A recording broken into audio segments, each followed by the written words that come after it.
was a vehicle that went uphill, and she decided to lose it in the front yard. So I had to bring her in. Hey Eric, how you doing? How are you, Valentine? Yes. Welcome everyone. So today we'll go over the Monagi spirit, or what you call little giants, stick Indians, and then we'll get into quantum reality and how some of this stuff potentially works. So let's start with the stick Indians, or the Wanagi spirits. My native grandmother spoke about them extensively because the Hunkpapa, Lakota, and Dakota all had wars with these things. In fact, we took up, for a time, we took up living in mound homes because of these things instead of just teepees. Because they'd attack with, 20 or 30 of them in long sticks, poles, spears with poison tips. They'd they'd come through the door of your teepee at ground level, and they would pin the entire family group down and jab you if you moved and knock you out, paralyze you. You'd recover sometimes if they didn't overdose you on whatever the poison is, and they'd steal whoever they wanted out of the teepee.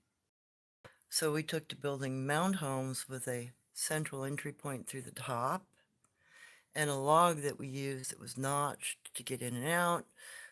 We'd built our fire pit right underneath that opening too, and we'd take our log out of the way at night so you couldn't get in and out. And everybody slept on the inside. It was a big circular structure. So the women would sleep towards the wall with all the goods and the children, and then the men would sleep closest to the fire in case something dropped through that hole.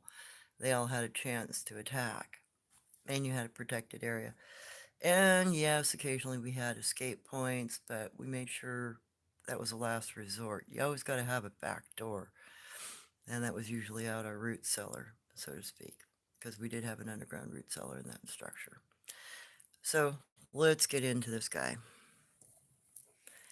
They're known in quite a few different cultures, and if you haven't seen the picture that I have of one, it is posted in my post section. It's just a straight up image. Yes, it's a little blurry. Yes, he's making a hand symbol. Um, it is thought that if you are a medicine person, like myself, uh, part of the Thunderbird lightning being order of things, so to speak, this symbol is very significant for us because the other half of it is meeting. If I would have made the symbol back, hey, yeah, I'll meet with you, we could have sat down and talked. It's also thought that if they don't attack you and they recognize you, it's considered incredibly good luck. So somehow this guy instinctually respects me. So I might have a chance of getting back in that area and getting more footage. But I'm likely going to have to go through that guy.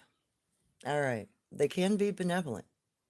They can be malevolent as well. Because these guys are said to have incredible medicine, a lot of power. They're always tan-skinned. They're hairless. They've got 2 bumps, sometimes 4, around the crown of their head. And the little Peruvian mummy that's 18 inches tall might be one of these guys because it's got 4 bumps on its skull. Though it has hair, some of these individuals are said to be able to grow hair on their heads, but it's uncommon. And it'll usually be brown or black. Um, and they're about child size. Most lore puts them at 3-4 foot, weighing between 65 and 85 pounds. Eyes are normally dark, and I don't know what kind of eye shine this particular cryptid has. So some of the other native lore about them in different tribes and the names that they can be found under. In this area, in the Yakima tribes around the Columbia River Gorge, they're called the Sitiyahama. And in the Arapaho, they are Estisitie. And in Nez Perce, they're Ititiyaha. So there are quite a few tribal cultures that have lore about these stick Indians. And the Lakota, Hunkpapa, and our people, what you call the Sioux, which is actually an older name for us, a really ancient name that's pretty well forgotten. We would call these people the Wanagi spirits. And their terrain extends up and down the west coast, all through the Rockies, though there are not as many in the Rockies, from what lore says, all across this border region, up into Nova Scotia area, down around the Greater Lakes, and there's a lot of sightings of them down in Appalachians on the eastern side and through the Ozarks, I think in the north and western, or north and eastern, so western side of the Appalachians and northeastern side of the, uh, God dang it, the older freaking mountains in the in the United States, the Ozarks, and there's lore of them all through the Mississippi region. So they've been a pain in the pretty much everywhere. And they were known to be very aggressive. Uh, Sometimes they were referred to as the people that would kill first. So they were once very, very violent. There are fewer of them, but they are still sighted. Just to have a better look at that guy. All right. Now, let's get on to the concept of quantum. And I tried to make it as absolutely simple as possible, just giving one basic example, because this can go through all matter. So all matter is actually quantum. Nothing is actually solid. Okay? So what we think is a solid surface is only perceived as a solid surface because we can touch it. Okay? But it's actually hyperactive material. So everything is made up of atoms. Atoms have a proton, a nucleus, and an electron. And I take just for an example, just the proton side of things, which is your positive portion of your electromagnetic system that we operate on. So they are appearing and disappearing trillions of times in a microsecond. Quarks jump in and out of space and time here. And, we've got plenty of evidence to suggest in our science that we don't have the equipment yet to actually observe them doing so. And all atoms are made up of quarks. Okay, it's only our human perception that makes the barrier, makes everything perceived as solid. You have to break that or ignore that in order to harness any of this. So, once you get past the perception that things are solid, and they're actually not necessarily in what we'd consider liminal time, because they aren't. Quarks are kind of an odd thing. They are able to go in and out of time and location. So they literally go someplace else and we can't map that location. Also, every piece of matter in us has these things blinking in and out all the time, every millisecond. Okay? So the human body is made up of 1 to 100 octrillion atoms with active quarks that are jumping in and out of spatial time and matter. Let that sink in. That means we are not solid.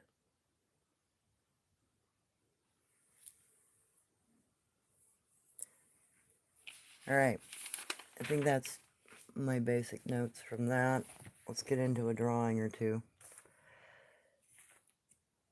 So some of us are familiar with some of the chakras and some basic understanding of them. It's actually more or less a quantum reality that we live in once you understand that everything has quarks in it. Matter is always moving. It's always jumping in and out of space. From this pen to the plastic cover to the piece of paper to everything, okay? Even the device I'm holding in my hand. It's an agreement that everything looks the way it looks, basically. So you have 3 very important chakras for understanding your auric vehicle. You have to work from a point of truth. The point of truth is never in the mind. It's not even in the voice. It's in your heart. There are doctrines from ancient philosophies that argue back and forth between is intellect in the human mind or in the human heart. It's actually in the human heart. Because intellect has no purpose if it cannot define positive from negative. If it cannot define its actions as equitable for the community it's in or not. You also can't tell the truth without asking your heart first what it is. Because your heart always knows. Fear, your heart speeds up. Concern for another, your heart speeds up. It's not your mind that controls it, it's your essence, your truth, your inner truth. When you start understanding the third eye and allowing it to open, you become aware of your primary aura. You also become aware of the ability to walk out of your body, astral projection. And that comes with practice meditation and understanding how this chakra works, your third eye chakra.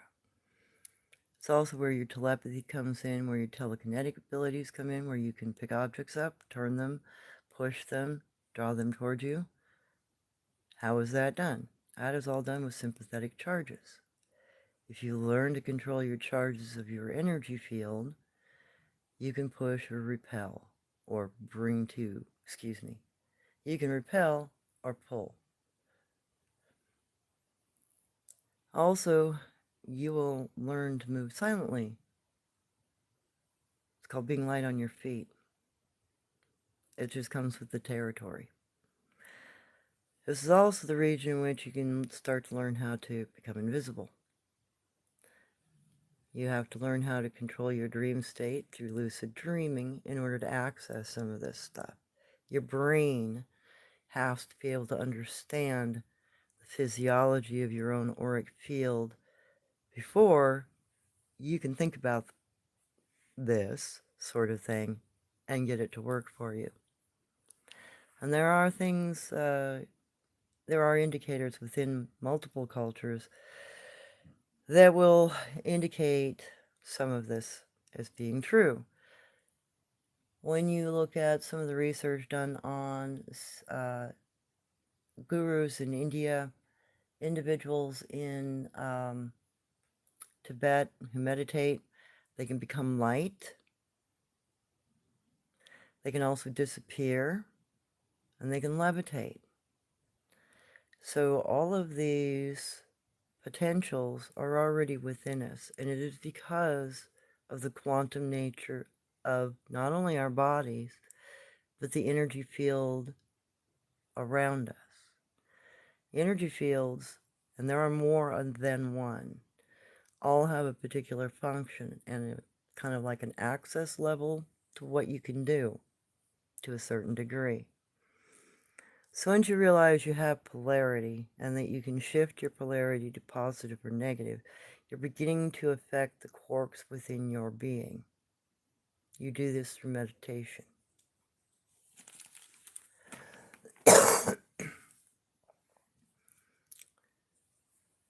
Yes, this is a really crummy looking picture. So you got your primary aura, which most people are aware of. A lot of you are aware of chakra points. That's why I didn't go into it a lot. When you get into the second layer of your energy, it's your chi. It's the aura that can hit before your hand hits. So you can dent material without touching it. You can focus your energy to crumple up a piece of paper with your hand and then light it on fire with your energy, your chi, your ka, your aura. There are film of people doing this sort of thing. Recently, there was a device created in India that also does the reverse of this, putting fire out with a sound wave. Your aura can do that as well. When practicing with raising fire, because there are different kinds of meditation you have to go through in order to learn how to manipulate your aura. When you are doing fire meditation, you are concentrating on a candle flame. You make it expand, grow in height. Once you have gotten it to grow in height, you make it shift, you make it move, you make it spin in a circle. Then the last test is you squelch the fire and put it back out. Then learn to relight it. If you can manage that at a 10-foot distance with a candle flame, you then have the ability to manipulate this aura, your second layer.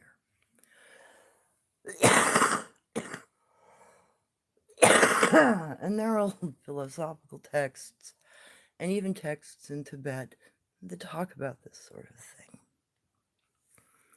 So your primary aura can be right next to you and up to maybe 3 feet away. It expands within a certain distance.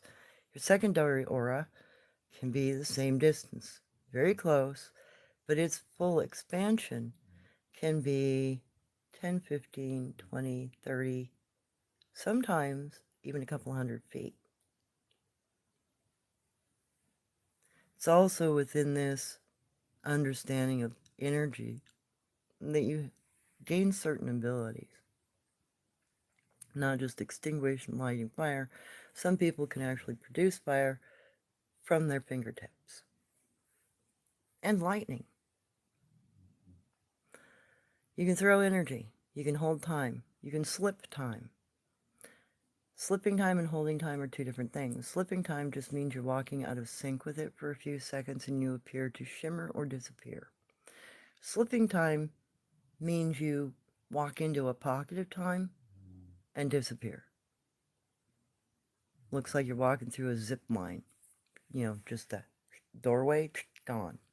Except you're not. You're just outside of liminal time momentarily for as long as you want. You can't move, though, when you do that. Because if you do, you'll get lost in a time loop. Throwing energy, like lightning. There are old philosophical texts that talk about this. If you take a look into an ancient Greek philosopher by the name of Machismo, you will find that he talks about all of this sort of thing connected to your aura and how to meditate to activate that layer. You can also disappear with no trace at this stage of understanding. You can change forms. You can levitate. Some monks in Tibet have been recorded levitating. All right, the last section of your aura, again, goes from your body. And this particular aura, once you learn to expand it, can encompass the galaxy. It's your way of plotting where you can go in your timeline. So people that can walk through walls, disappear on one side of the planet and reappear on the other are activating this to one degree or another. They just don't realize it. They're getting carried along with their quarks because of it. So this particular level of energy is connected to all other energies. That's why you have the sensory nature to it. Why you can see at distance, hear at distance, sense at distance. Some people, when they're in an active state of this third layer, can feel earthquakes on the other side of the planet. And in fact, University of Washington has two individuals that they keep on call because they have a very deep energetic connection to Mount Shasta. Mount Shasta is a massive issue. Mount Shasta, if it decided to go boom, would probably eliminate a good portion of the northern western area, territory. It's got magnesium flows in it with trihydrogen carbonate pocket, carbon, high trihydrogen, not carbon, trihydrogen gas pockets, meaning it's a great big match. And if anything hot ever touched that thing, it would go kaplooey. And most of Oregon and Washington, probably over to freaking Idaho, would be gone. So the two individuals are connected to a research team because they have the ability to sense every time that mountain has any time. They're better than the sensory equipment. I've talked to both of them. And it was actually part of their discussion with me that helped me understand some of this, kind of. So that's the potential for this sort of thing, and why some of this stuff might be perceived as happening. It's just natural abilities that have been forgotten about. It's an energetic connection to the world that we don't think about anymore. And native medicine people, they don't necessarily understand it in this kind of context, but some do to a degree. And they do understand you have the ability to manipulate your own material. You know, you just have to be able to conceive of it. So anyway, how's today's show? Sorry it was kind of short and quick. I hope that gives you some kind of understanding. I mean, if our material is jumping in and out of space and time at the rate of 1 0 to the 27th power, that's 1 with 27 zeros behind it, that's a octrillion. Upwards of 100 octrillion, 10 to the 29th power. That is a lot of movement within just a 150-pound person, in and out of time and space. Take it for as you will it to be, because there are all kinds of arguments that go on over this. But when you start looking at some of the people that can meditate and do some of the unusual things that they can, like there's been gurus that have sat under a tree in a state of meditation for 22 years. That should have atrophied their muscles. They should have starved to death in that time period. They should have wasted away due to dehydration. After 22 years, they would stand up, stretch, and walk away. There was another man, guru in New Delhi at the turn of the century. He kept his right arm straight up in the air for, 18 years? Birds nested in it. He walked around, did the rest of his life normally. When he was done doing the meditation, he put his arm down, took the nest out of it.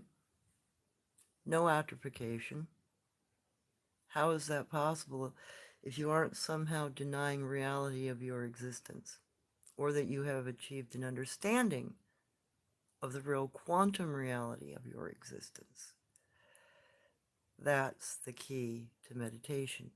You come to understand that we are in a quantum world and that we are quantum beings. And it's only our preconceived notion that keeps things the way they are. There are accounts of people being able to walk through walls, for instance. The Dalai Lama, when he was captured back in the 50s, he supposedly walked through a wall, disappeared. He had a guard on the door outside. There are accounts of it. He lives in India. He's a guru now. Go figure. The one that's there now is, state elected.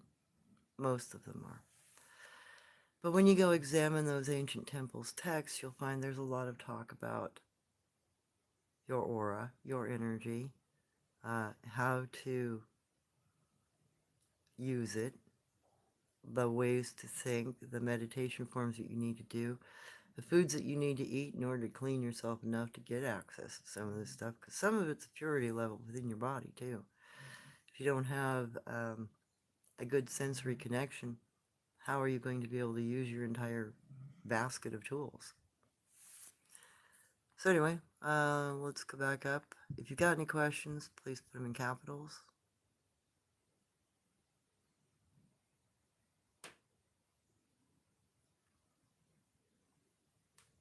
Oh my goodness. So yeah, when your east west coasts are both getting hit with snow, we're starting to get snow in the foothills here, but we haven't gotten it on the valley floor yet. East coast is looking terrible though, and I'm thinking we're not too far behind it. They're starting to ramp up the concept of how many layers of inches we might get here. It was a skiff, now they're talking about a foot or two.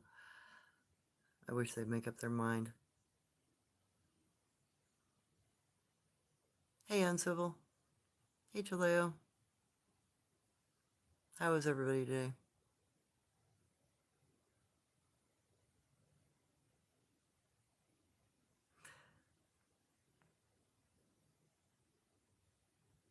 Okay, so South Healer, I came in late. Excited to see. Yep. Alright, so basically, some of the tribal traditions, and this gives me a good opportunity to actually speak about some of the orders and societies inside of tribal traditions, because it's actually kind of relevant to this concept here. When medicine people are taught their medicine, part of what they're taught is how to meditate, how to sense the world. My mom would have me walk along railroad tracks with her, and we'd walk on the rails so we could feel the vibration in the rails, so we'd know when to get off the rails. And then when it would come by, the train, we would be off to the side. She'd say, okay, feel the ground. And we'd stand there, 30, 40 feet away, make sure we're out of distance. And you could feel it. And she said, okay, now that you can feel it, when the train passes by, when you can't feel it anymore, step forward until you can feel the vibration in the ground. And listen, because it's going to blow its horn when it gets to the next town. And that's 12 miles away. And you can hear it over a flat distance in the desert. That's not that far for sound to carry, actually. And it would be a process of learning to identify how long you could identify the vibration in the ground in association with the train. You could walk all the way up. Every time you couldn't feel it, you walk, you get back up to the train track. When you couldn't feel it through your feet anymore, you'd sit down and you'd put your hand on the rail, see how long you could feel it in the vibration in the metal. You can feel a vibration 12 miles away in metal. Easy. You just have to know how to identify it. So is that your body being able to sense that? Or are you sensing that on an energetic level and your body all of a sudden has the ability to translate that information to you? So during World War II, there was a general that wanted to know how good code talkers were at identifying where an enemy was. This was in Europe. And he asked 6 code talkers to tell him where the enemy was. So he told them to go do their thing, right? So they went, had a little powwow circle, they sat down, they meditated, they felt the ground. They came back to the general and he said, well, you got 200 tanks coming towards you. They'll be here in an hour. They're coming from such and such a location. He didn't believe them. An hour later, they had 200 Panzers on them. All they were doing was sensing where the vibration was coming from. Now, there are some people that can sense earthquakes. I can sense an earthquake. I can tell the difference between a J wave and an S wave and a jump. Because the deeper the earthquake is, the more erratic the shifts become. And I can feel that through my feet. And that's probably because my mom's training me to identify a train passing by and the vibration of it. You know, I became a little extra sensory on that. That and living in California for a while, you swim in the water a couple of times when you're having an earthquake, you can feel extra vibrations that you don't feel on ground. And going through earthquakes, even a small earthquake that's like 3.1 nothing, which is pretty common in California, you will watch some very peculiar shit happen. You'll watch sidewalks that are concrete ripple without breaking. You'll watch walls that are made of concrete or brick ripple without breaking. You can also see glass rippling without breaking. How is that possible? There are lots of people that have accounts like that. That has to go back to the quantum level of things. There's got to be a point of harmonics where matter just ripples a little bit and then it gets to a point where it breaks. It's the only real answer there. It's got to be a sympathetic relationship, a discharge of charge.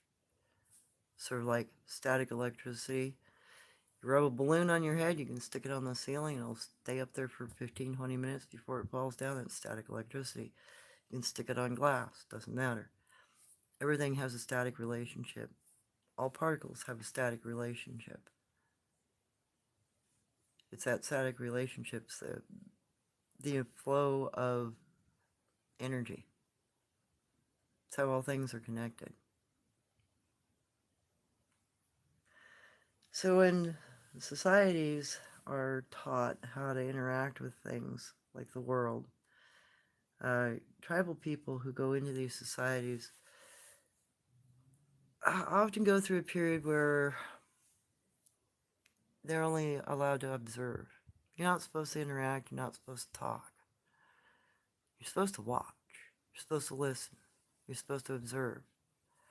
You forage for yourself, you mimic what's done by the creature around you, especially if you're part of a cryptid society. Bear society people within the Native American culture are actually cryptid society members because they're hanging out with bear people, not grizzly bears or Kodiak bears. They're hanging out with cryptid people. So when they go and start to participate in that culture, it's sort of like going into a Japanese culture. If you want to learn something and you're an outsider, and you're not a member of a family that, say, forges blades, you're going to sit outside that fence for 3 to 5 years. They might give you a bowl of rice, but you're going to be observing what they do for at least 3 to 5 years through the gate. before they might even bother to talk to you or ask you why you're there. They know. They know you want to learn how to build blades, the old traditional way. You're not a member of the family. So Bear Society people go through that same thing. They are set to a distance. They have to live on their own, observing the culture from the outside until they are finally invited closer. Once they're invited closer, then those cryptids may interact with them. They may start showing them things, teaching them things. Also, by observing them, you learn they can do certain things that other creatures aren't aware of, like changing their shape or moving very fast. Your physical body is just a house for your energy, which means it's subject to your energy. If your mind can conceive it, your body can achieve it, because your body is really not there. It's along for the ride. It's not the main driver. It's the co-pilot. It's the interactive thing for us to communicate. Other than that, we are an energetic being.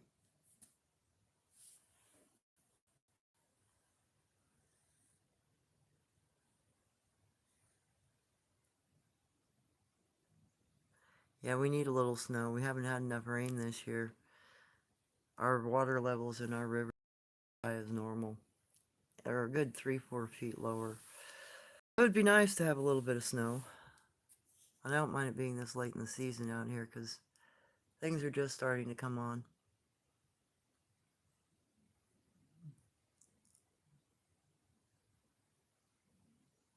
Wow. Like he always woke up before earthquakes hit. And if I was awake, I could sense them. Yep. Yeah, there are a lot of people that have that sensory capacity. And that's getting into your extended aura. It's it's that aura that allows you to realize that you're being watched in the woods. That's your danger sense, your spidey sense aura. That's also your aura that allows you to see at a distance through another creature's eyes. Some people get so good at extending that aura that they can experience through somebody else's body. Twins, for instance, have such a deep emotional connection.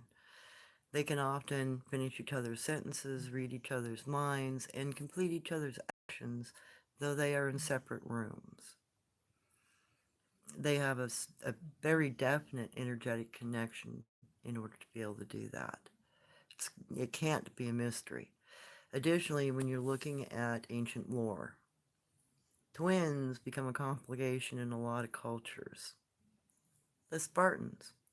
If you had twins, the second one, if the first one was good, the second one was always tossed. Period. That child was done. Egypt, too. If a woman gave birth to two, the second child was put out to die. Because they believed, especially if you were in a higher position, like a nobleman, and you had to keep power, twins, because they can sense each other so thoroughly, often become each other's worst enemies, especially if they become greedy and power hungry. They can sense each other's next move. They can finish each other's sentences, means they will be able to plan and outplan each other tactically. It becomes incredibly vicious when a pair of twins go after each other. It's part of the reason why ancient cultures eliminated the second twin. And then they also had a lot of beliefs about the second individual being a doppelganger or some other psychic entity that followed, like a shadow or a shade, that sort of connotation.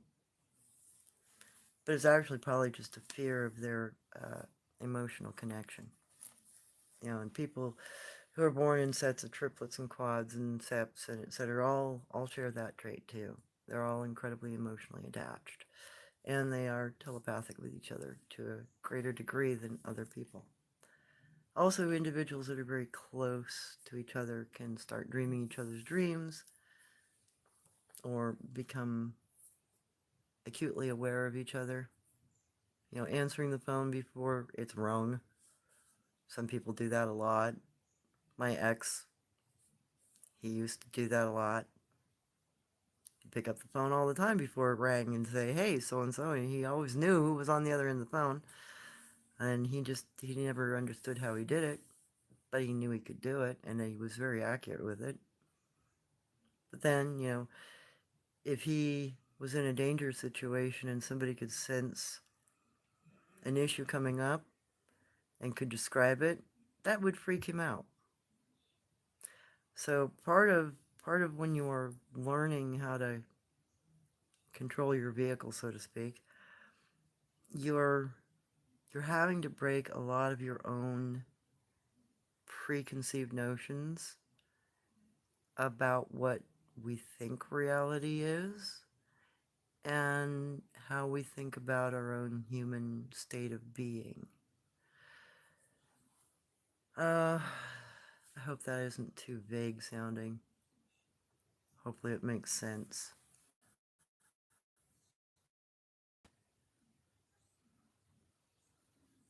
Yeah, becoming a mimic chameleon.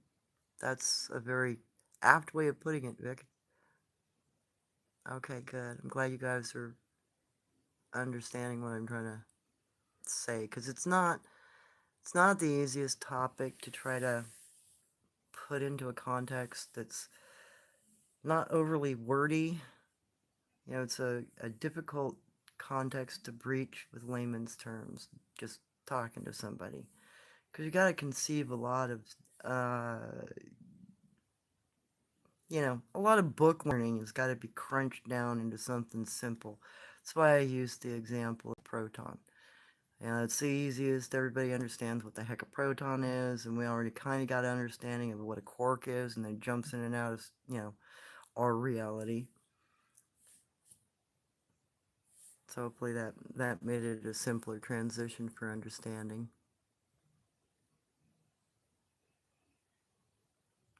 Zombie, I had that relationship with a woman once. One look, maybe a word or two, and we would start laughing. Yeah, yeah, because you understood the joke. My mom and I were like that.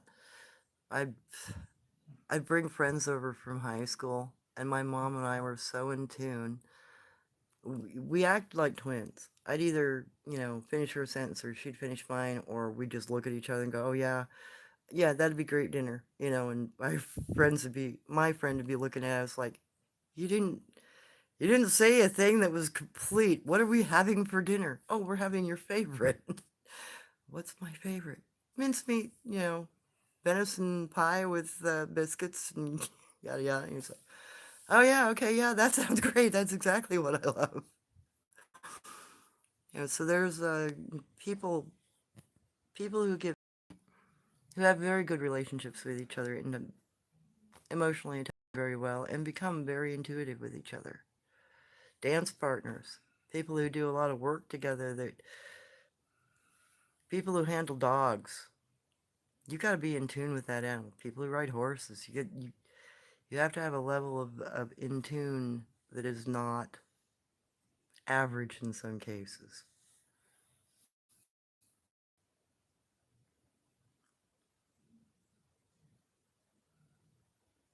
Yep, you think about it on the phone and ring. Yeah, I have a friend right now, Chris. Yeah, I knew he was going to call before he called about the Bigfoot. I just knew it. I could feel it. I'm glad he did. Oh, and he's had some more interactions out there. Uh, Around the full moon, the group came down and they sang again.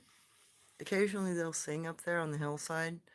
He says they sound kind of like the faint drumming and humming, kind of thing going on. I asked him why didn't he record it. He's like, I was so intent on listening to it, I didn't even think to record it. I'm like, yeah, okay. It's 1 in the morning. You got up. I can understand that. I'm like, please record it next time. And then it's become more active again. He's gotten some more knocks and taps, and I shine up on the hillside. So whatever was going on with them, they're getting repositioned, and it looks like they're staying in the fallen tree beds. I don't think they're moving out anytime soon.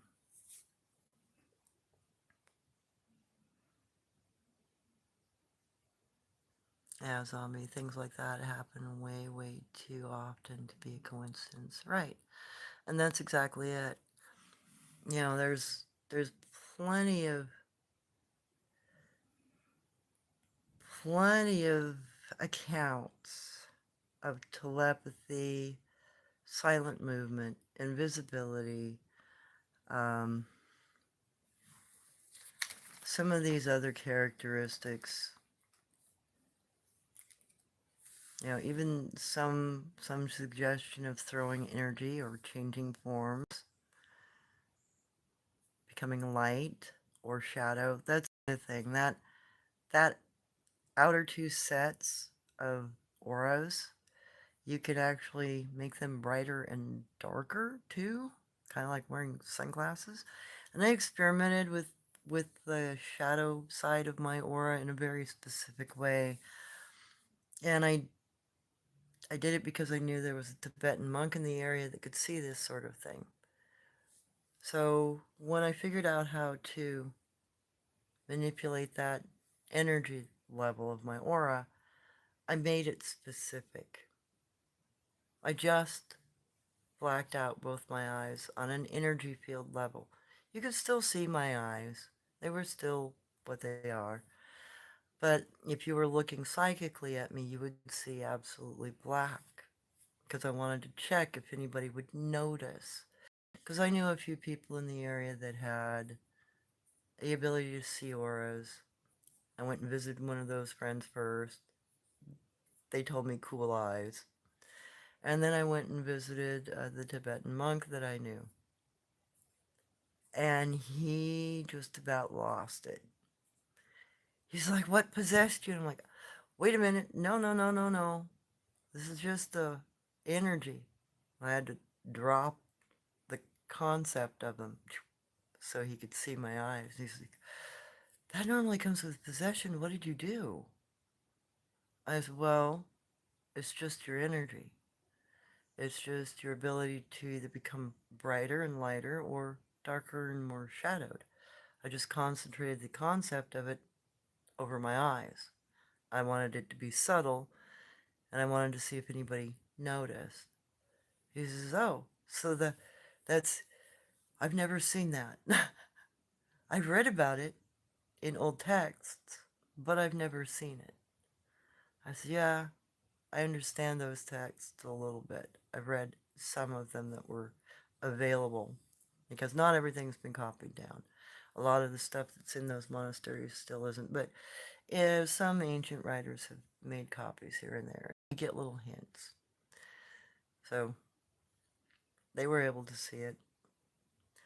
I think that actually has a lot to do with some of the accounts of stuff that we are seeing today, too. I think that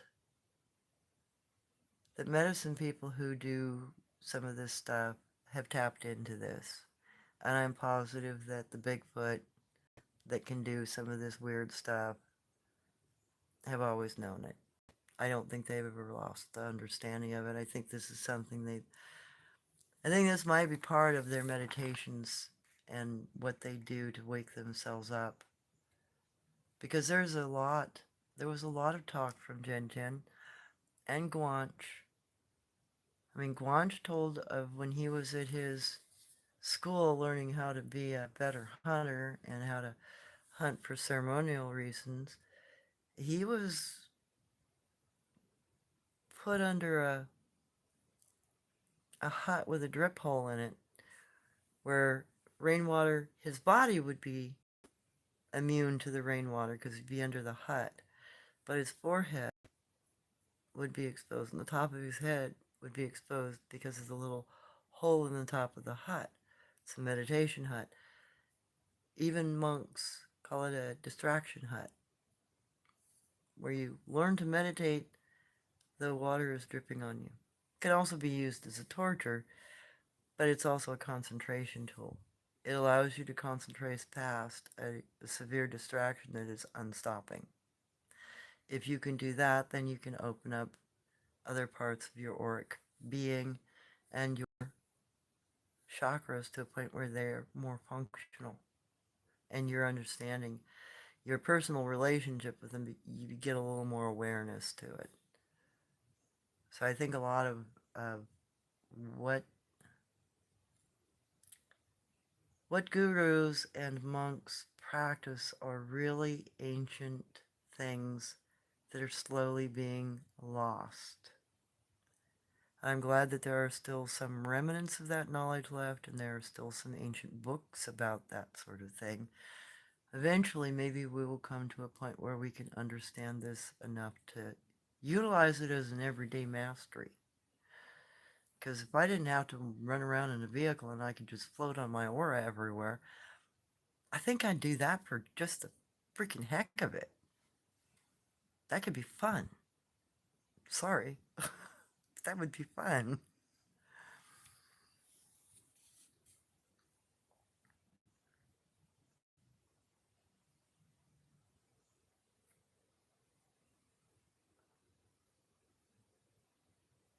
Yep. Jacqueline. Your friend calls you twin sometimes.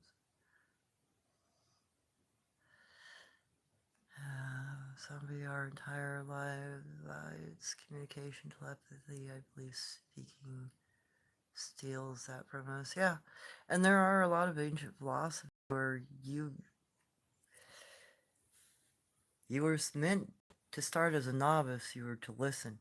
You weren't to talk, you weren't to interact, you were to listen. That's something that we don't practice enough of. And then there are other cultures that trained their people to listen with extreme prejudice. Like how Roman children were educated. They were taken down to the Forum, which is a very business-oriented marketplace next to your voting offices and your governmental offices. So there's always a lot of,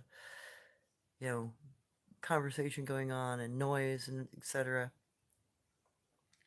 And Roman children were told to read their lessons out loud and concentrate on them while in that din of distraction. It was so that they would become pinpoint focused, laser focused on both the words on the page, which is usually, the lessons were written on wax boards, and then they could be erased and another lesson could be written.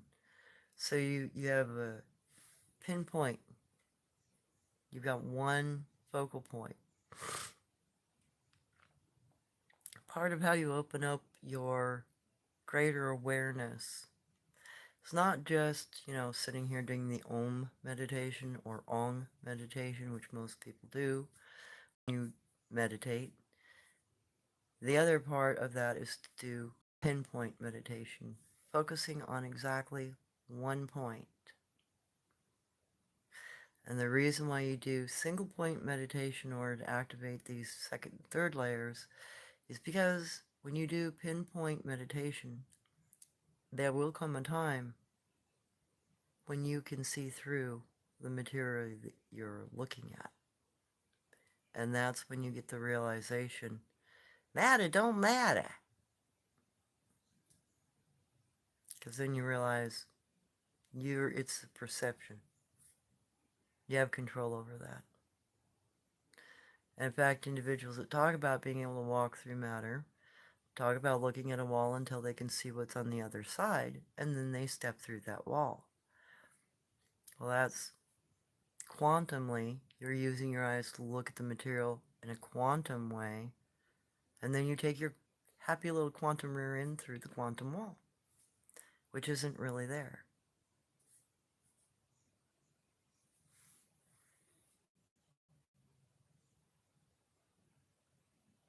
Shakespeare, okay, zombie. Shakespeare said it best. There are more things in heaven and earth than your science has yet dreamt of. So very true. Good quote. And yeah, I am a Shakespeare fan. Okay, Jacqueline. So you achieve these abilities via meditation. Yes. You're just learning to do very specific types of meditation. The first type of meditation is just learning how to control your breath, slow your heartbeat down, change your pulse rate, just you're learning your body. That's your basic. Anybody who sits down does it. You can lay down on the floor, you can meditate, doesn't matter. You lay in your bed and meditate. Be careful though, you probably fall asleep. uh, that's one type of meditation. Okay. Next type is to do a pinpoint meditation. You look at one single dot. Draw a dot on your wall. Look at that. Meditate on it with your eyes open until you can look through that dot. Say you're laying on your floor and you're looking at a blue dot on your ceiling. Okay? You meditate on that dot until you can see the sky above it. Because there will come a time when this fog goes away and you can see the sky on the other side. That's your second form of meditation. When you're wanting to master your concepts of fire and quelching and moving really fast, fire has something to do with speed. I'm not sure why. Then you are actually focusing at close distance on a candle flame. And you are adding your quantum energy, you're adding your aura to the fire to make it grow and shrink. When you can master growing the flame and then shrinking the flame, the next step is to change the polarity in just the tip of your finger. You put your finger next to the candle flame, you pull it away, see if you can pull the fire over. Because your body will have either a natural positive charge or a negative charge. If it is negatively charged, it will pull the flame. If it is positively charged, it will push the flame. So when you put your finger towards the flame, it will lean over away. Once you can control and flip back and forth between positive and negative field in just the tip of your finger, and you can hold your finger steady and push or pull the flame towards your finger, push it away, pull it towards, then you've mastered fire to 1 degree. The final is being able to, at distance, mentally squelch a candle flame and then reignite it at 10 feet. If you can do that, then you got your full set of tools to start working energy, changing form, throwing lightning. Some say you can even breathe air underwater. There are old accounts of that. I would have liked to have known that the day I drowned. So you just gotta do some digging. You gotta look at old meditation forms. You need to look into old philosophies, the Greeks, Machismo especially. And you get into that whole Arcana Mundi, Machismo, and all of his weird philosophy. He was talking about this sort of thing. He was talking about the quantum body, and he was trying to explain it and understand it and utilize it. And he actually figured a good portion of it out. And his information, if you can find it, it's so minuscule. But if you can find any of his original works, and there are only a few of them around still, he really tells you how exactly to harness this stuff. But you're gonna have to start digging through occult books to find him, because for some reason they don't put him in with the regular philosophers usually, unless they do a class on pre-Socratarian philosophers. Anything Any normal class though doesn't even talk about machismo until you get into like abstract philosophies or into metaphysical stuff. A lot of metaphysics, Kabbalistic teachers, practitioners all refer to machismo, and it's because of his meditation forms and the stuff that he was learning to do with his aura and his body. And the fact that he described how to do it, the meditation forms that you needed to harness, needed to do. The one I just described about fire is one I tried. And I managed to do all of those steps. Surprisingly. Took me almost, 5 years, 6 years. I worked on that sort of thing when I had my back injury and I was walking around in a freaking back brace with a cane for 5 flipping years. Didn't have anything else better to do except meditate and try to stretch and rebuild my body, so I practiced fire meditation to see if any of that information was correct or not. Oh yeah, it's correct. It freaking works.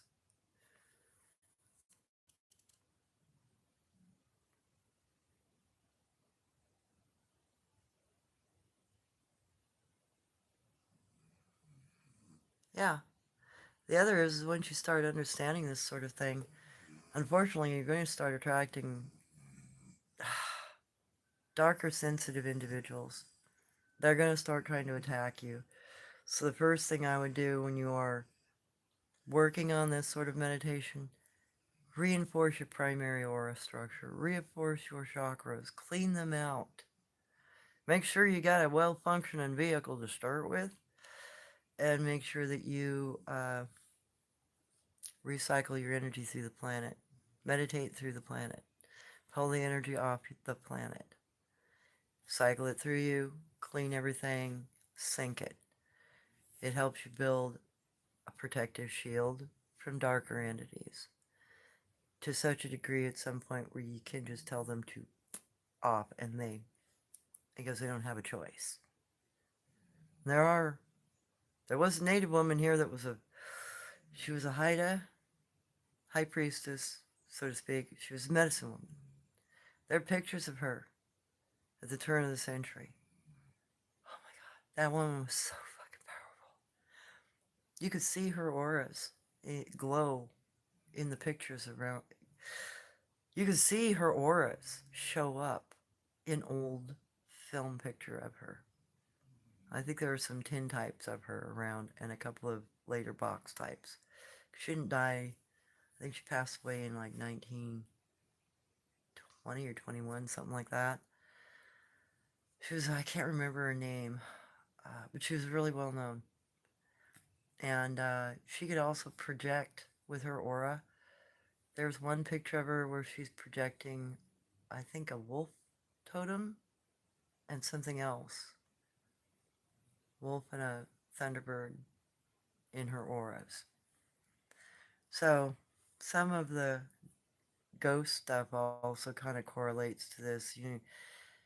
People who don't want to leave, you're going to have some walking energy in some cases, especially if those individuals have been doing some really dark stuff. Because they're, kind of, they don't know how to move out. They're too attracted to the physical, unfortunately.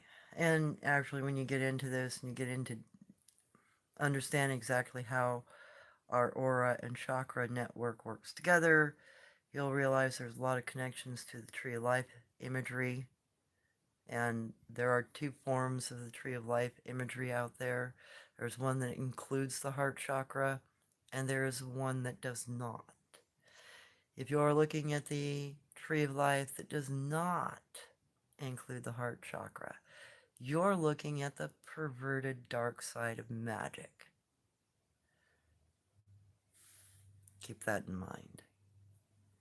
Because they focus on a lower chakra, a more base chakra. Goddamn.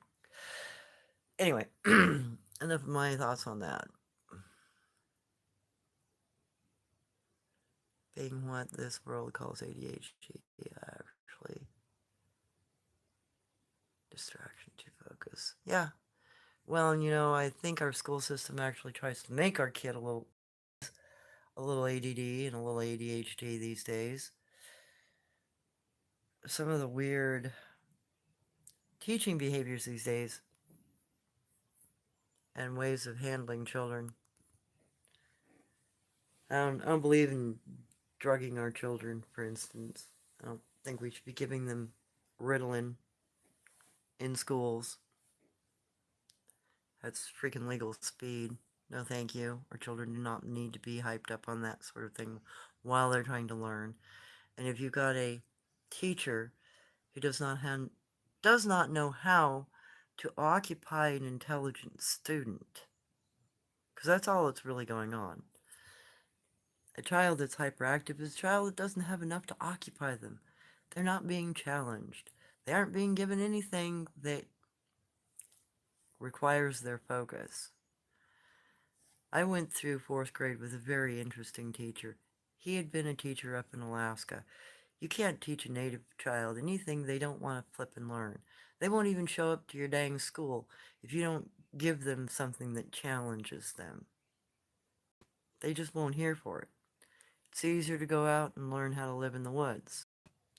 So when he came down to California and started teaching people, students in the California school system, he utilized some of the practices he had while teaching Alaskan children, which was it works on a point system. You show up to class, you've got X amount of points to complete your work for that term. You work at your own pace. You pick out anything and everything that your reading assignments, your math assignments, you do what you feel comfortable doing and you complete it. You take it to him for grading. He checks the box, says, okay, you've completed that section. You got 2 more sections left and you're done with the term. I got through all of my terms work in like 3-4 weeks.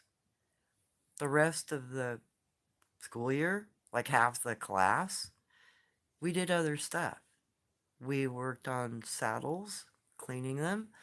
We learned CPR. We were given free time to interact. Uh, we were given extra curricular activities to do, book reports to do. If we chose to do some self-education, we were encouraged to do that, which gave us extra points and could earn us things like, a take-home class pet when the rat had babies, etc. And the funny thing is every one of the students that were supposedly out of control and hard to get to focus and etc., all of them could do as they pleased and didn't have an issue. And they turned out to be the top achievers in the class. Nothing held them back. And there was no feelings in the class of regret or remorse. Half the advanced kids would sit around and help the less advanced ones understand stuff. All the time. We would tutor each other. It was so cool. I wish more classrooms did that. Then we'd also get a little extra time off to do other stuff. Go out, have extra time outside and whatnot. It was really neat.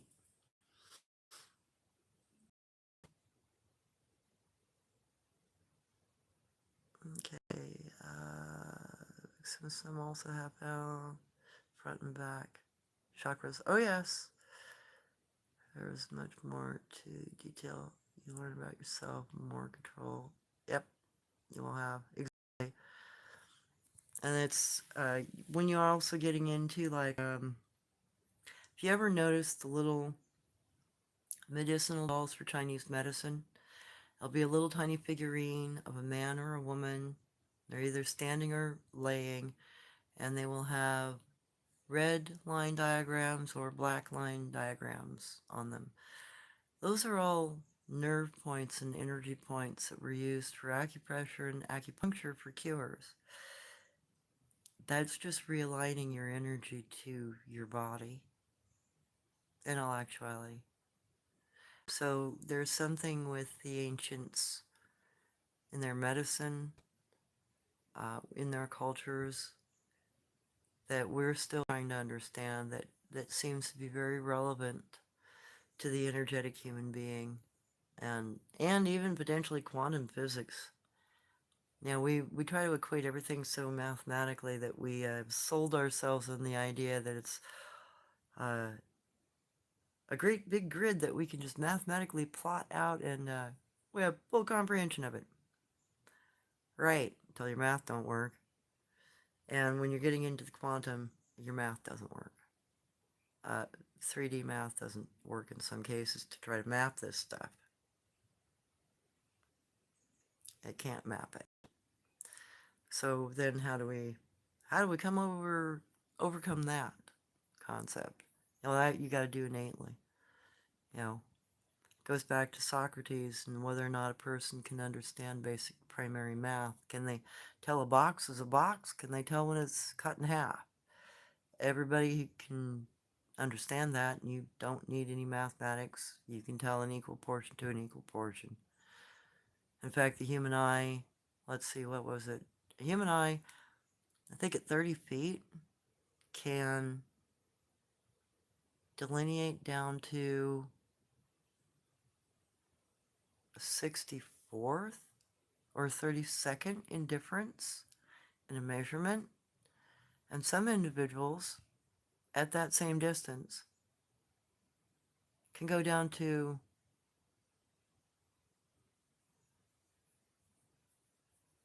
2 micrometers, just less than a hair. They can delineate at 30 feet as being off in something. I used to work for a guy who built swords that was like that. He'd be grinding on a sword, he could take a look down and go, oh God, that's really messed up. And he could tell every little warble. And when you measured that blade, you could get it down to 2 microns. I don't know how, but he could tell just the slightest little variation in the surface. I'd have to feel it to understand it. He could just look at it. My dad was the same way. When he was working on stuff, he'd machine so much stuff that he could look at it and go, oh, no, that's off by such and such. Let's remill that. That's off. That ain't gonna fit. And he didn't even have to fucking put a micrometer on it half the time.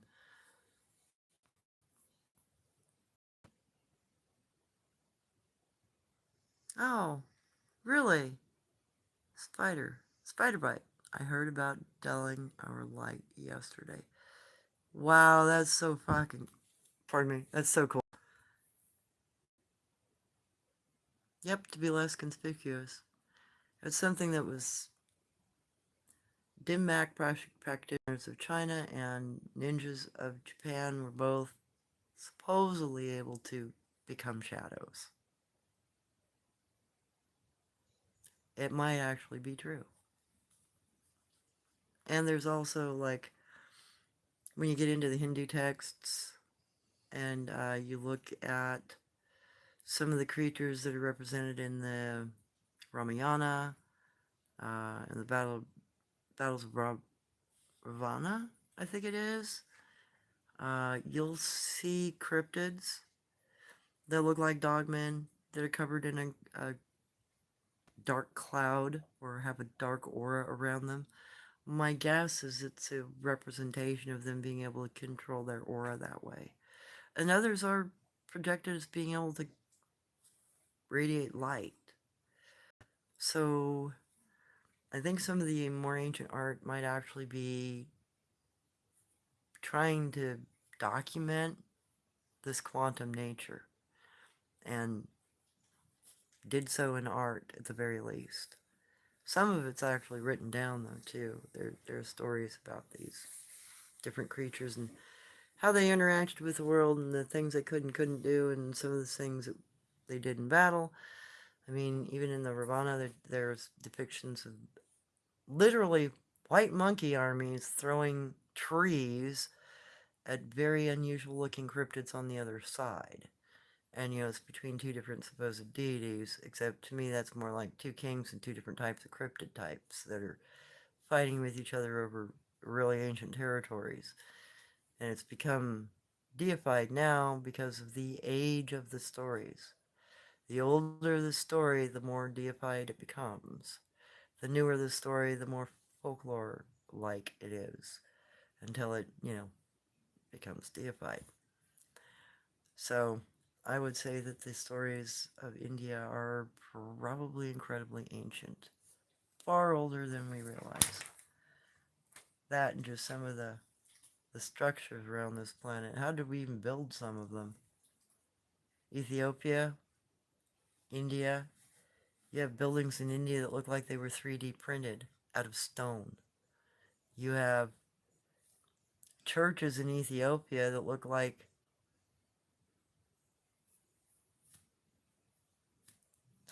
God, like they were carved straight out of, they are carved straight out of bedrock, and there's no slurry. There is no chipped material left. There's nothing of the remnants of the material that's been removed.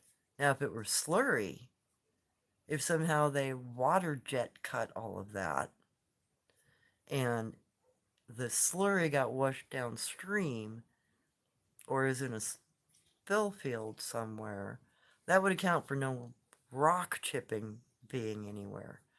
But that would indicate some sort of equipment we don't know they had.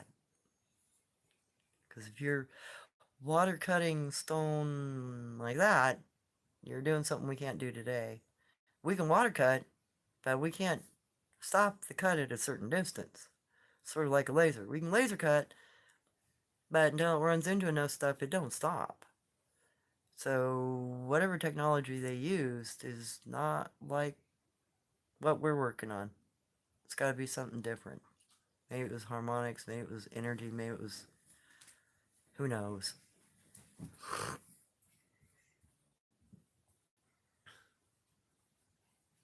Oh, thank you, Neo.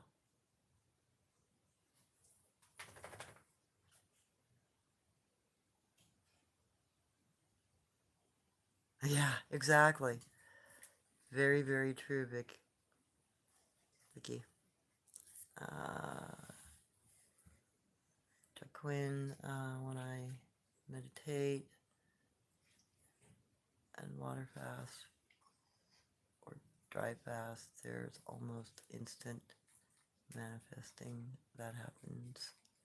I think of someone I'll run into that person. Yeah, clearing out your chakras, cleaning up your aura, cleaning your body out, brings you back into a harmonic tune with the earth and everybody around you, because we're all in harmonic tune with the earth if we allow ourselves to be. The problem is a lot of our technology these days and a lot of the stuff that we experience in our general world rattles our cage pretty good. We're exposed to a lot of microwaves and all kinds of distractions, machinery distractions, noise distractions, etc. We're an oscillating entity in an oscillating world that's changing so rapidly. Yikes. It's hard for people to even understand their own being.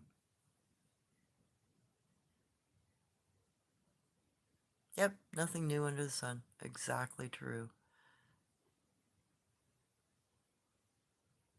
Yep.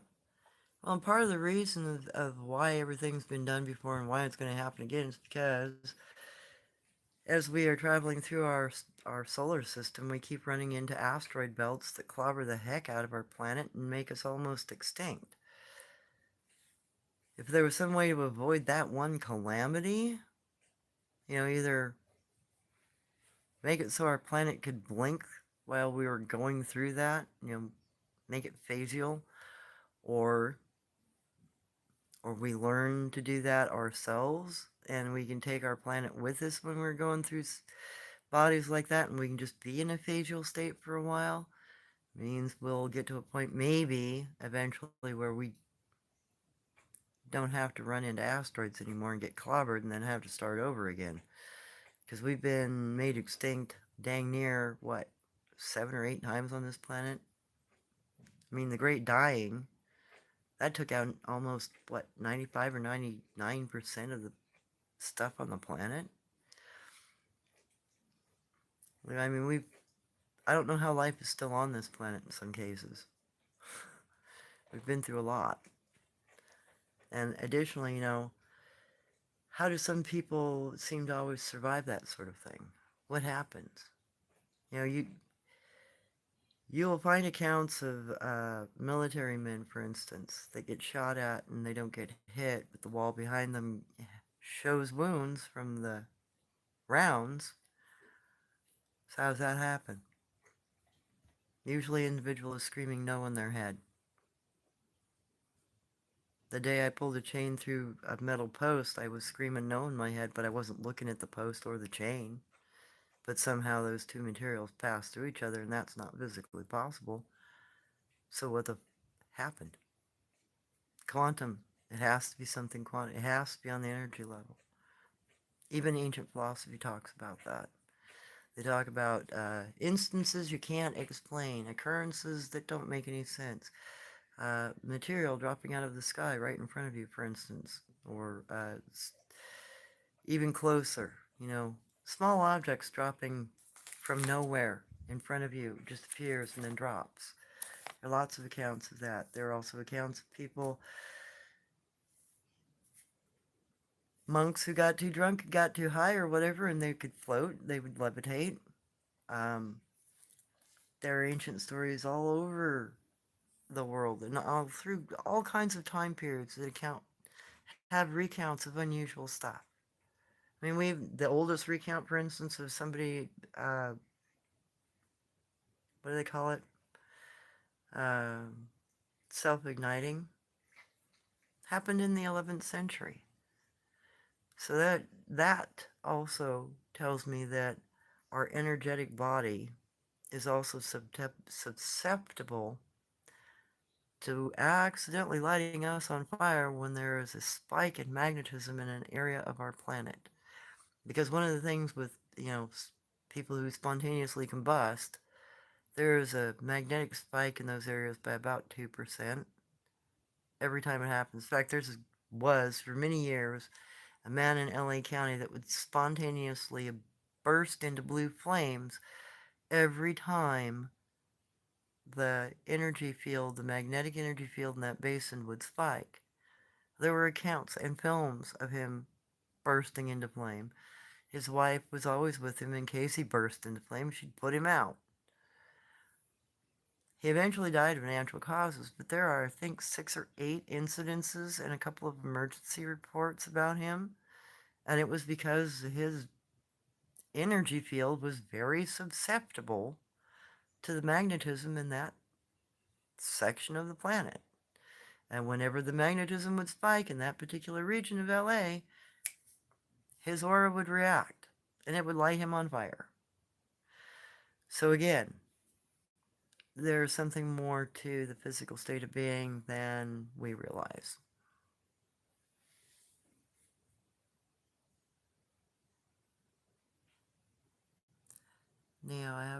This is Vicky. Neo, I have a friend who, 87, was one of the people who levitated in the 70s.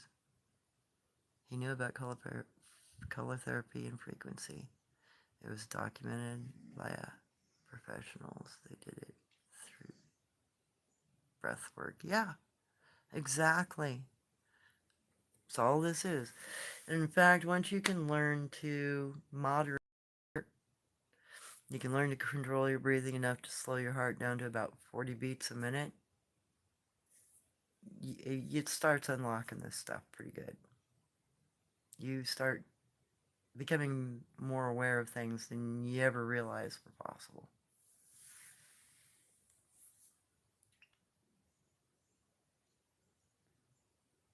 Mankind has not changed in 10,000 years. Well, yeah, actually we have. We've lost knowledge of a lot of ancient technology and we've tried to rebuild it and don't know how. We are literally trying to rebuild from the Stone Age after being incredibly advanced 13,000 years ago. Pyramids, we understood them. We knew how these buildings had been made. We knew how the buildings were made and some of the locking mechanisms in them in India too. Now we don't know it. Ancient cultures, there's all kinds of records of really advanced ancient cultures. Now we know nothing about them. everybody that moved into a pyramid after the Younger Dryas event was living in an old structure. They're living in something that was there before the event happened, and their ancestors lived through it. They may not have been the ones that knew how to use any of the equipment, though. See, that's the other thing we never think about. Every time we get, and that was only 65% of the people and plants and animals and everything on the planet that died just 13,000 years ago. How, and that, and we don't know how these pyramids worked. We understand there's something. We understand they are something pretty miraculous. We understand they are a complex that's interconnected around the planet. That also suggests that we had a very planetoid culture. Everybody knew each other. I mean, every ancient structure has what? Somebody with a handbag, a purse, seed vault, whatever you want to call that thing. Um, but we don't know what any of this iconography means. We don't know how to use any of these ancient technologies. We don't understand them. Heck, we can't even figure out how diorite was cut on a lathe in ancient times. Because diorite stone is hardness 9, and we don't have lathe equipment right now that can really handle that stuff. Unless you're going to do a real slow polish and a real slow takedown of the material. But then you're going to have to use garnet and sapphire or diamonds to cut that stuff with and polish it. But ancient Egyptian pottery, some of it's turned diorite. Come again? That stuff is incredibly brittle. It should break like a cracker. How did they make some of those pieces that are only an eighth of an inch thick? Eighth of an inch.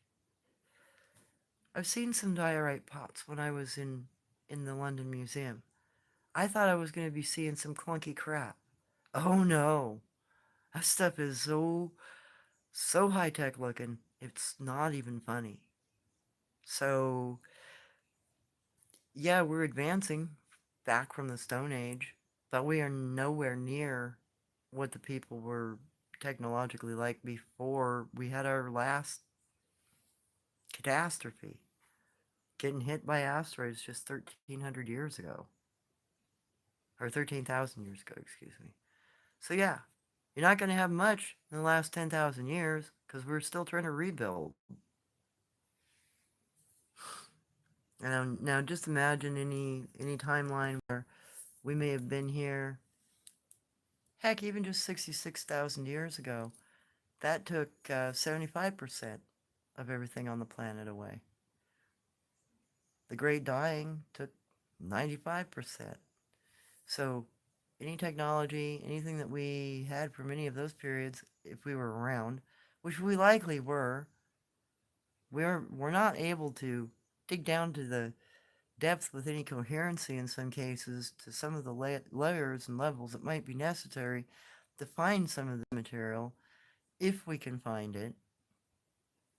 Only that we'd have to have a fossil-rich site or an area where we knew that there was multiple cultural layers, like Pompeii. It's been built multiple times on top of itself after every eruption. If Göbekli Tepe were something like that and it's been built multiple times, for instance, it would show a far more advanced technology lower down and a less advanced higher up. But until we find something like that, we aren't going to be able to proof this in any way. And additionally, most stuff doesn't hang around. Most things are biologically malleable. They fall apart really quick.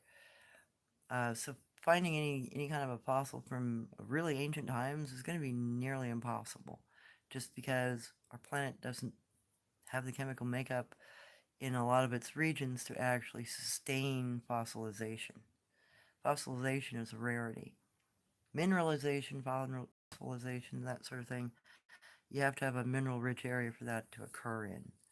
And we do have a few, but it's not everywhere. That's part of the reason why we have such scant bone fossils. Because not every, and the other is not everything can fossilize. You have conditions for gristle, for instance. You got to have really no air. You can't have any air when that creature is fossilizing, because gristle will erode in air very quickly. That's why we don't have a lot of shark skeletons other than their jaw bones, because they have very few bones other than their teeth. They're all gristle. So we don't have a lot of shark fossils because those fossils would have to be buried underwater, under mud, and never be exposed to oxygen in order to mineralize and actually sustain a shape.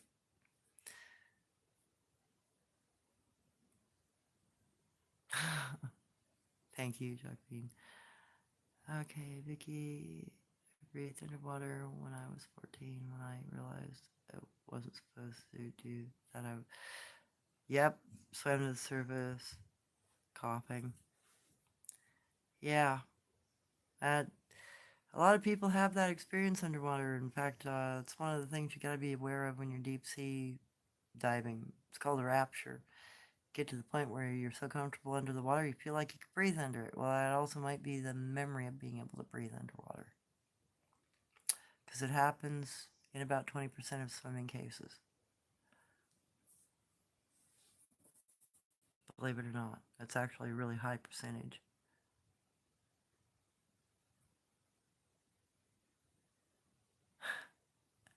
Yeah, no worries. I ended up having a similar incident, Vicky. But thankfully, I understood what rapture was, and I'd been swimming in the pool all day, and I was swimming in the deep end, and I had been doing diving, and I was doing back and forth across under the water, and I would gotten to a point where I was just kind of doing under some underwater ballet stuff, flipping and whatnot, and I got so comfortable that day, I forgot I was not above water, and I tried to breathe just like you.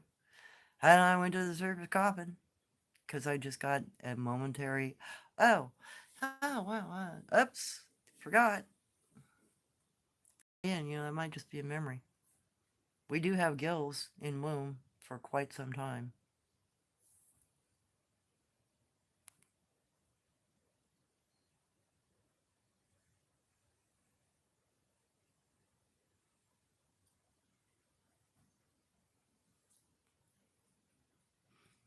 Yeah, and that's the other thing, instant reality. Some people come to this reality in a really harsh way. And in fact, some of the things that people have encountered out in the woods might be activating these senses in them to a degree that might be a little scary for them.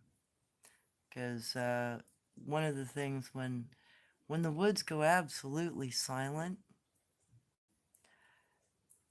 if you start paying attention to your outer hearing, as I put it, that third layer of energy, the woods are actually not silent. There's a slight hum that occurs when it's silent like that. It's almost like an energy hum.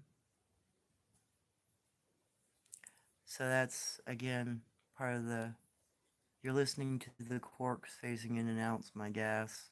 You're listening to the reality of the world. Because a lot of philosophies actually claim that the world has a tone, just like the moon and like other planets. And I'm tending to believe that at this point.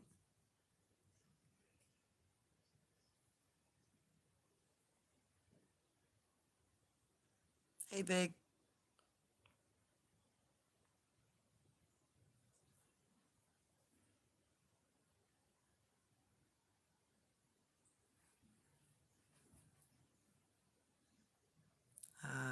Spider, to use the imagination of colors for healing. Uh, Actually, that's another thing. If you can manage to accentuate the colors of your aura, you can achieve other things. Although you normally have just the baseline color to your aura. And I have met one person who is definitely a healer. I got to see their aura when the individual was taking pictures of my aura on a Kirlian photography plate. His aura was bright green. All healers have a really bright green aura. Although, anybody can heal. And the reason why anybody can heal is because we all share energy. And if you can sense a person's aura and you can feel their energy, you will feel divots or weak points in their energy. And if you rebuild that area, you pull energy back up from the earth and you rebuild that area, it promotes the healing in the individual. So people who are sensitive enough to feel auras will know what I'm talking about and understand that. For those of you who don't, it's sort of like feeling a big marshmallow around a person and there's a vacancy in part of that marshmallow.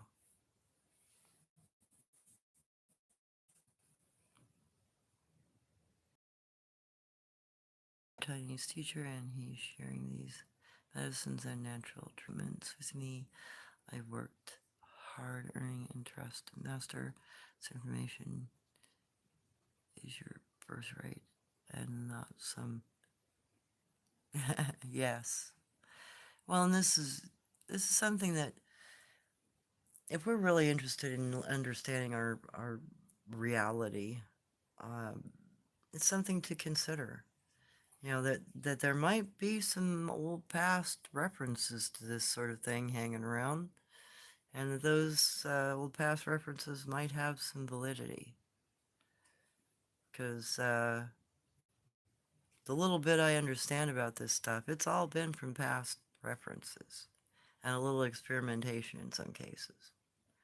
But yeah, it's something had to have been going on in really ancient times because people had to have understood this in a much clearer circumstance than we do today. I just think that's the case, especially when you consider how tribal people after our last asteroid strike tried to preserve and keep that kind of knowledge of the auric being alive. It became a special practice. To me, that says it was valuable information that needed to be guarded and protected and kept. Otherwise, it would have been discarded and not thought about again.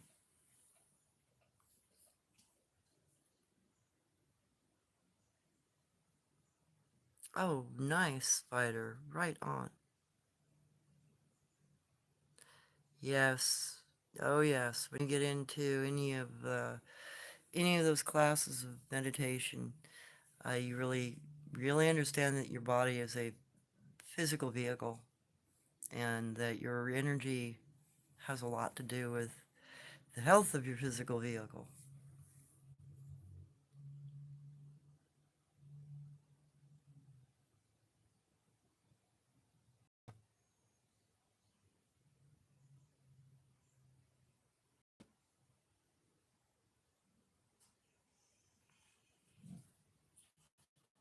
Wow, that's interesting, Vicky. Silver ship. Wow. Yeah, I believe it. Those things are all over this planet. And some of them might be our tech and some might be just leftover tech. I think there are a couple of leftover cultures still kicking around this planet.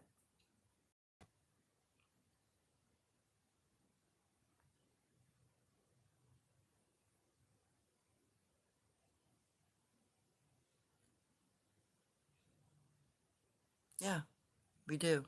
We reverse our... So you get your cork stall negatively aligned underneath your feet. That's basically how you raise.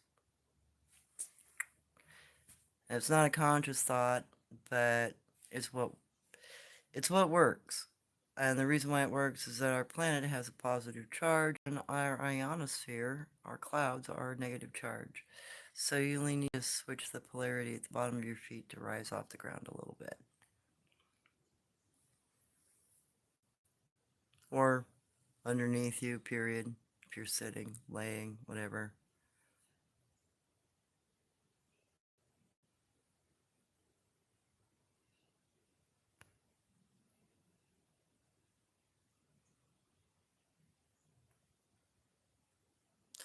Well, in all actuality,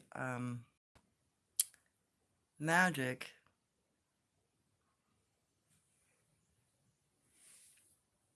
is just a way of learning with physical tools.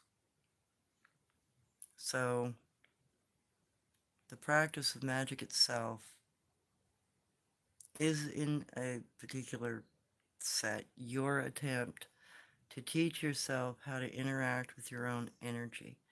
The tool that is used during the practice of magic allows you to focus on something and gives you the ability to project without understanding that it is your own energy that is doing the process.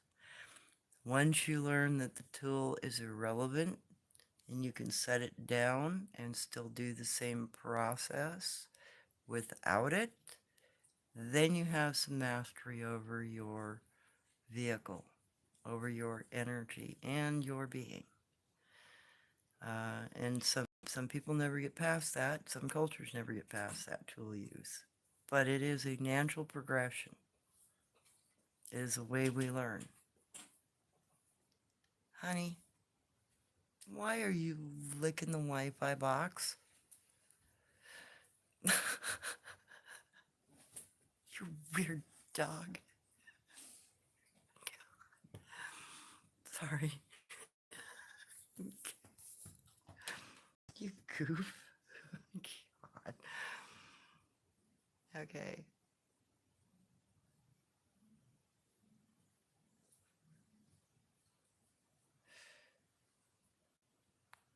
Yeah, there are actually quite a few entities that show up around war. Lots of people throughout history have recorded all kinds of unusual things in and around and on battlefields and on battlefields afterwards. Don't you lick the Wi-Fi box again, you weirdo. I see you over there. What? There's nothing on it for you. Why? Why? Why are you such a strange animal? Okay. I think this happens during an era where the rocks were quite pliable. Or we have soften, yeah. And well, and there's some insinuation between, let me think, the rubber gum tree people of South America and the Egyptians.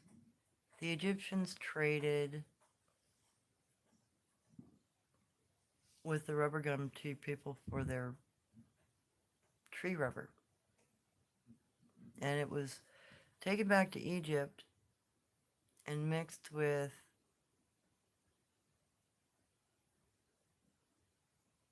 I think it was a high silica sand of some sort, and ground pumice. And they added another, like a emulsifying agent or something. I can't remember. There was something else that was liquid that was added in Egypt. And it made malleable rock, supposedly. That you could form like clay or putty and then it would harden and become stone. I don't know. Trying to remember what document. I think that was in the Book of Life. Because I read both the Book of Life and the Book of Dead, and I think it was in the Book of Life. There's a little piece of information about it, and then Hot Chip Soot talks about bringing back tree gum rubber, barrels and barrels and barrels, jars actually, of it from America. And there is another fragmentary document in Egypt that has three portions. The three portions I mentioned, the tree gum, pumice, and the silica sand, and the other ingredients are not. The fragment doesn't have the ingredients listed because that's missing. I think that was found God, I think that was found in one of the tombs. Anyway, regardless, the fragment was found that had part of the formula for some sort of lactate-based cement. But the fragments and the information that we have left don't go into enough detail to give us a full list of the ingredients or the proportions or how to prepare the mix. So there's only the suggestion historically that there might have been some connection between those two cultures and that the two cultures shared some sort of rock technology or plastic rock technology that we are unaware of today.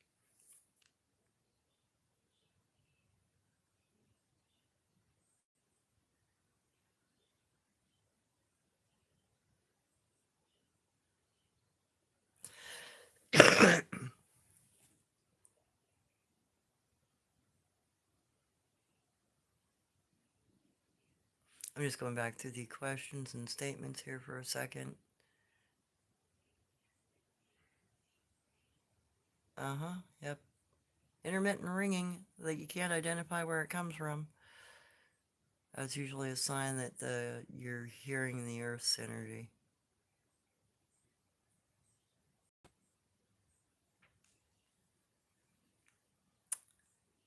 Yeah, tensor rings are.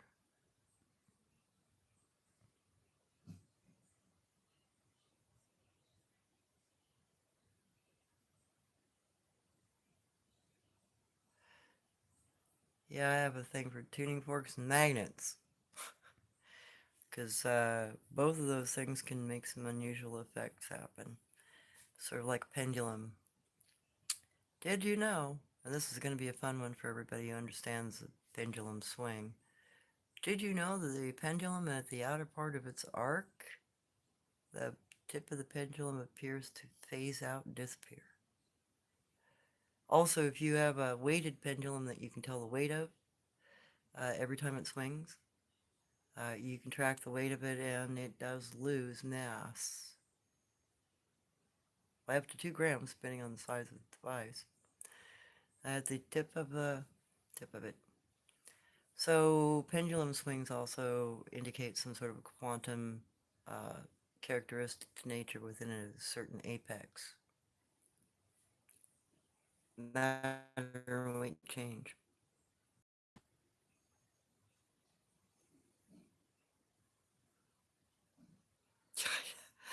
Yeah, she finally calmed down. Thank you, Karma. I don't know why she does some of the weird stuff she does. I love her, but she's not a dog. Alright, guys. So if you got any questions, let's hit those up. Hopefully this hasn't been too distracting in my presentation. I kind of redrew this stuff a couple times, tried to block it out a little better. It was just kind of an odd concept to try to speak about, since it is both physical and quantum. And,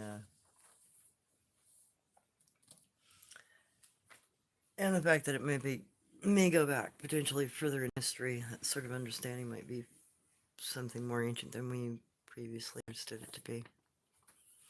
Makes me also wonder if that's why some people are so determined to destroy ancient Buddhas. Oh yeah, no problem, Judy. Trust says we don't actually need tools. Yep, we are the endless power supply within. Yep, innate ability. Yes, that's exactly it. And expressions of abilities. Some people are going to be more apt to telepathy or telekinesis, and some are going to be able to use their third eye more. And until, they advance a little bit more or they become really finite in those areas, then they'll end up with another breakthrough. They'll figure something else out. It's a kind of a natural progression as long as you keep practicing and stay curious you know, your energy will comply. Your energy will carry through and start revealing itself to you, so to speak. Oh, thank you, Quantum. So let's see. I'm probably gonna do a little piece on the Weebila, the good little people, here real soon, and I I am not sure what I'm going to cover next for some of these cryptids. I don't know if I want to get into some of the more unusual ones or more variations of the Thunderbird or more of the little people or some of the water serpent stuff that there's lore of. Um, I don't know. I might do a little bit more on some of the more unusual cryptids out there. And I might compile something on the Thunderbirds here real soon, because there are at least 3 or 4 varieties of those things around. So, if you haven't checked out my post section, that's where you're going to find a little different information, a few pictures. Hopefully I'll be able to put up more clear pictures here real soon this summer, once we get past all the weather. God. And, yeah. It would be really nice if I could catch some film footage of one of the individuals, that big goblin looking thing. That group of individuals walks through that particular area or stretch of woods with some regularity, and they do it in broad daylight, and half of them are phased.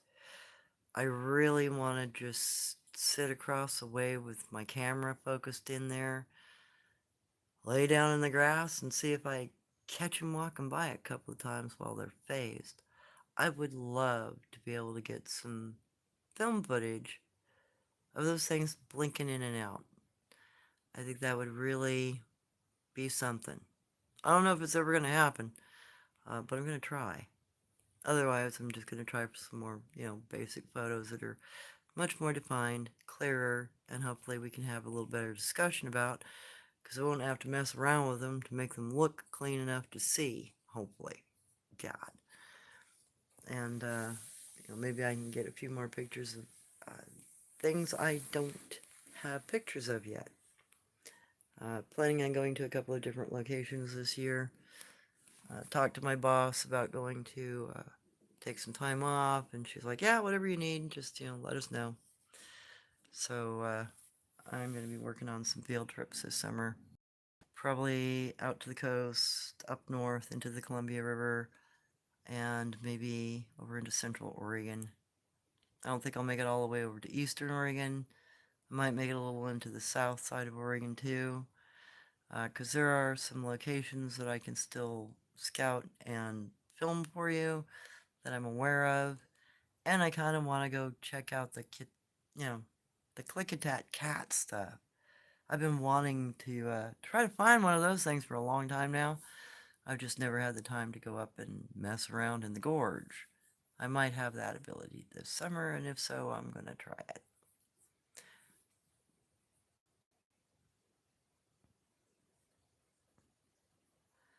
Let me think. Any other ancient authors?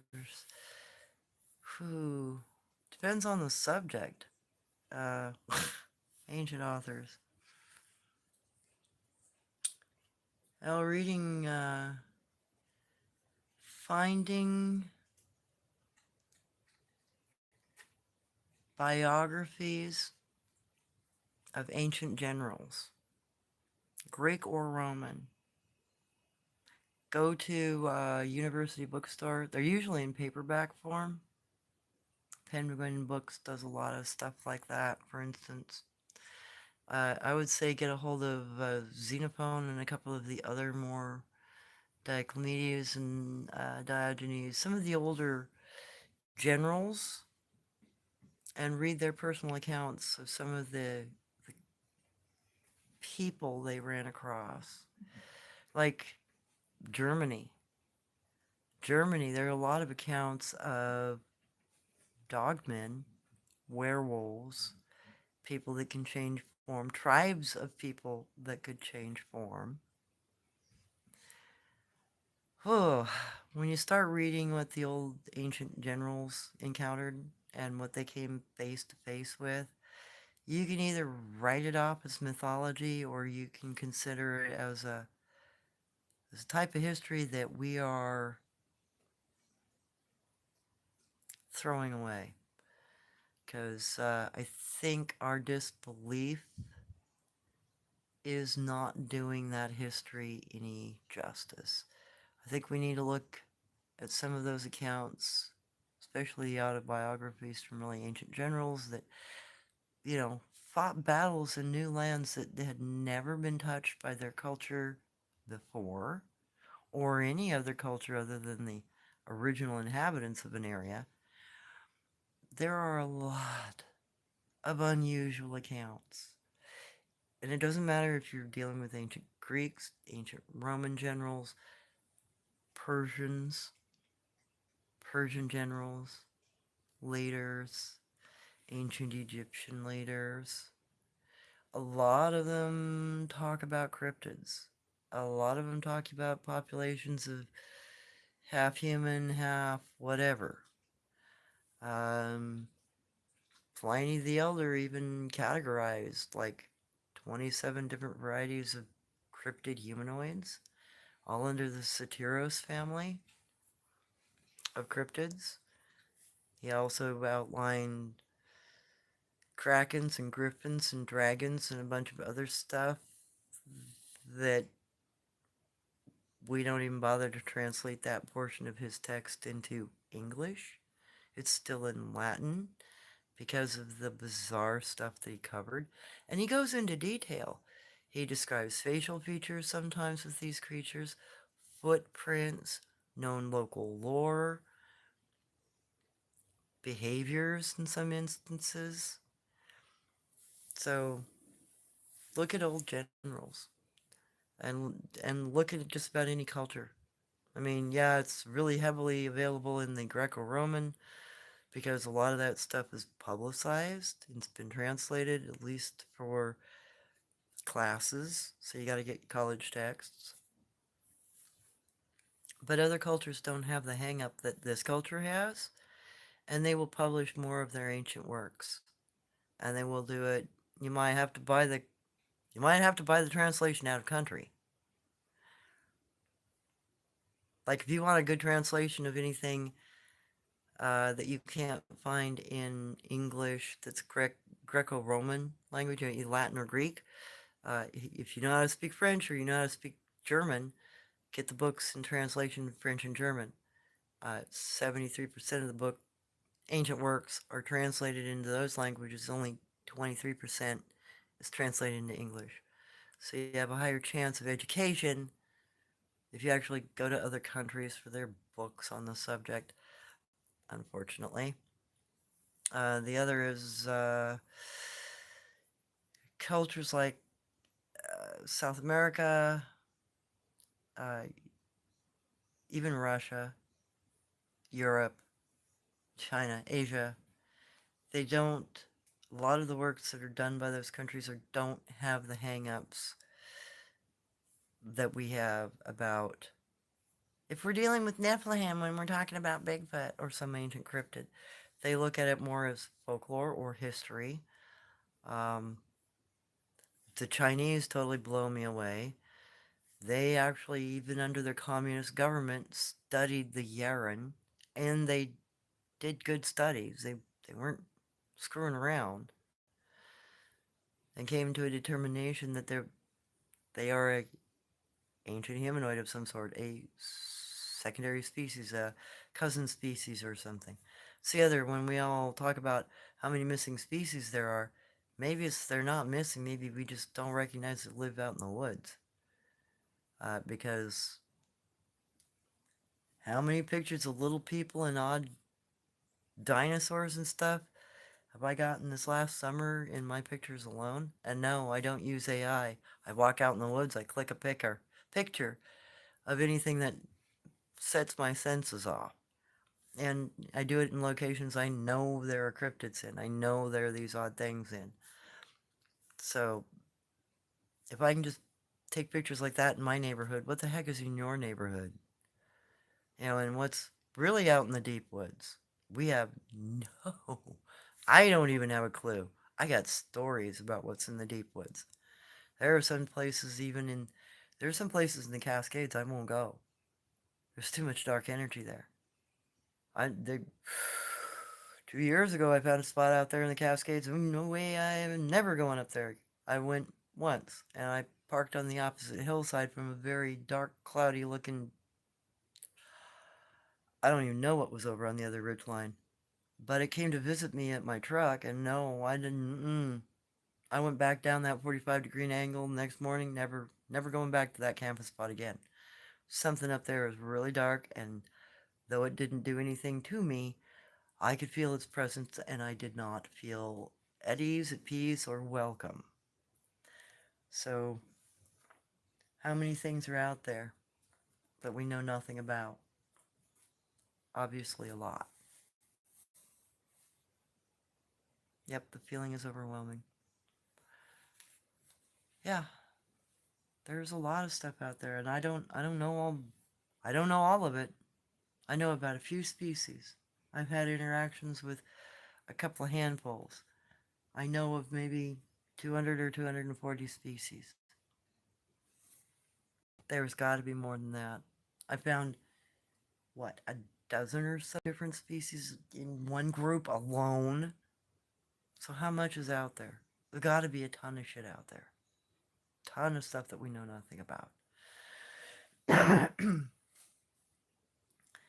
So just bringing some awareness, and then there, also, if somebody runs across a stick person like this, sees something like this little guy, are they even going to say anything to anyone? I mean, people have a hard enough time trying to talk about something like a Bigfoot or a dogman that scared them half to death, or maybe tore up part of their vehicle, or slammed into the side of it and left a big dent. Something that doesn't interact with you, you're not even going to talk about. You're probably going to think yourself crazy for seeing it. Oh, brownies, they are real. No, they're real. The old folklore is not fake. The old folklore tells more truth than our modern science does in some ways. It would be nice if modern science would take a more serious look, though, at some of the stuff out there that falls into the category of folklore. I think it would help their overall scientific documentation out.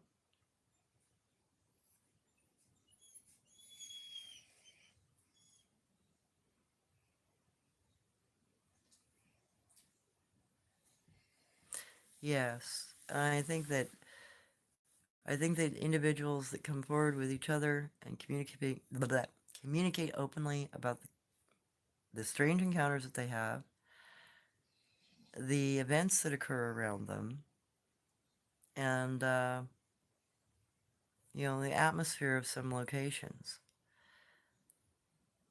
It's easier to tell the truth to your neighbor or your friend than it is to rely on somebody that you know is a known liar and won't post the right sign. I'd rather, for instance, one of the things I was going to cover is monkey face. Now you can look up monkey face. Monkey face is over in Smith Rock Park in Central Oregon. Monkey face is hereditarily known by the tribal people of that region to have been carved in ancient times by ancient indigenous people. It was carved around the petroglyphic period, about 40,000 years ago. But because the native tribes in that region claim a time marker to it, it's never publicized about. The local town people over there in that area, they all know about it. The local park that it's in, Smith Rock Park, does not publish any information about monkey face. They claim that it is eroded due to glacier and wind and blah, blah, blah, blah, blah. It was a jet rock. Jet rocks come straight up out of the ground during volcanic upheaval. There is no glacier, wind, erosion, whatever. It isn't present anywhere else on any of the other rock either. So that's a bullshit line. Additionally, like I said, the native tribes over there talk about it. Talk about it having been carved. They know about it. Tribes on both sides. They both know. When my mom took me there and showed me that particular carving, we drove all around it because it's miles to view that particular rock. You got to drive like 15 miles to view it from all sides if you don't have a drone. And half of it you got to walk because there are no roads. It's just open, like, grazing land for hundreds of acres. So, on the western face, monkey face looks south. On the western side, it looks like primate face. Looks like a Bigfoot face, actually. On the eastern side of the stone, looking west at it, it looks like the skull of a monkey. The lore my mother told me was it wasn't carved 40,000 years ago. It was carved 66, roughly 66 million years ago, after that major event, K29 or K96 event, whatever it was, T9, big mass extinction event, the last major one that wiped out all the dinosaurs. She claimed that the Yaren and the sun-faced people in that area that survived carved the monkey face to commemorate those that passed, and that's why you're looking at the death face from the eastern side looking west, and why you're seeing the life face from the west looking east, where the sun is born and where it dies. It was to commemorate everybody who passed away and still lived, so it was double commemoration for the survivors of that mass extinction and the ones that did not live. And the reason why it was carved in the nature that it was, with the sunset and sunrise, was a commemorative memorial to them. So you can believe modern stories or old stories. I kind of choose the old one.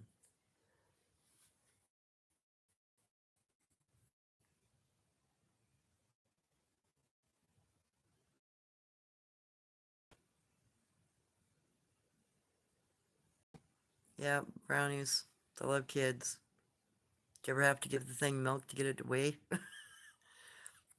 We had a couple of seasons at Bank Ranch that things went really, really weird. We never could confirm what was on our ranch, but something had come through and it had all the classical symptoms. Things would sour, things would go bad, meat would rot, yada yada. So my parents took up leaving out biscuits and milk. Biscuits with honey and butter,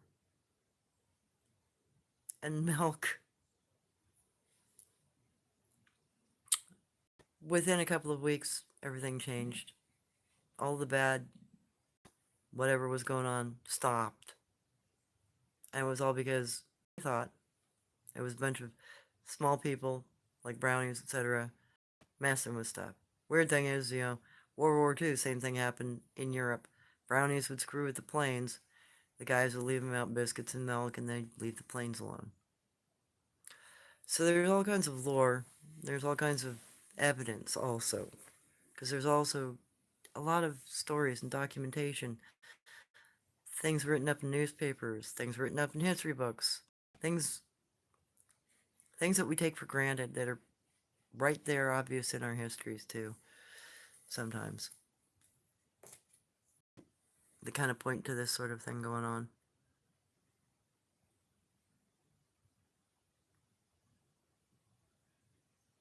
Oh yeah, some areas definitely have a positive energy, and some areas definitely have a very negative energy. There are a couple of really negative energy points here on the West Coast. There's one down in California. Don't like it. There's one up here. Don't like it. Heck, there's some energy points that are so bad in the world that grass doesn't even grow on the ground. Mogollon Rim is had an encounter with super white-looking beings. I saw they appeared and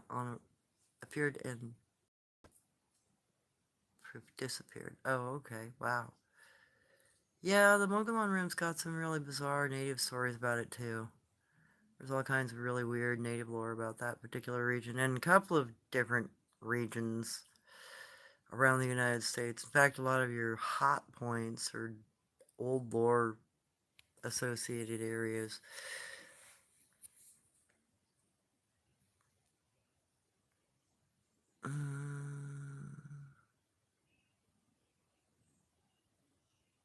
Awesome, Neo. I'm glad you agree. Yeah, if we can't openly discuss some of this bizarre stuff, how are we ever going to understand it?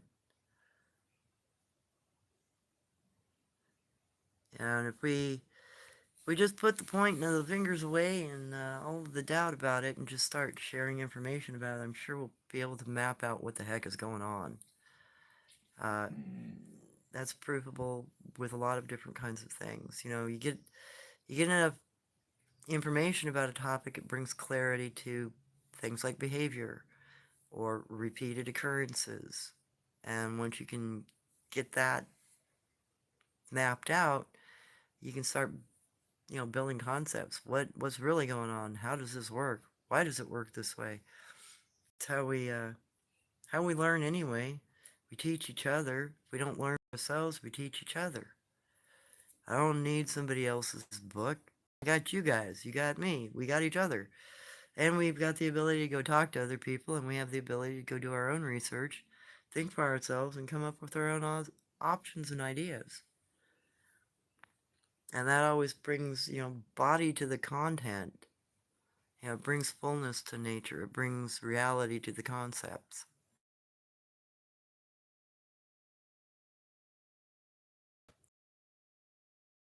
Had allergies. My allergies start in January and end January, February, March, April. About the time blooms stop blooming, I finally get over my first set of allergies. Then I got about a month, maybe two, and then fall comes around and I got to deal with hay fever from grass pollen, and that goes on until fall mold season, and then I go through October, November, crappy feeling because of the mold, and then it clears up for about a month in December. I start this crappy cycle all over again. I rarely actually get sick. I'm always infested though with allergies. That's why I'm always stuck. My mom was the same, and hers were 10 times worse than mine. I'm glad mine are not anything like what she went through.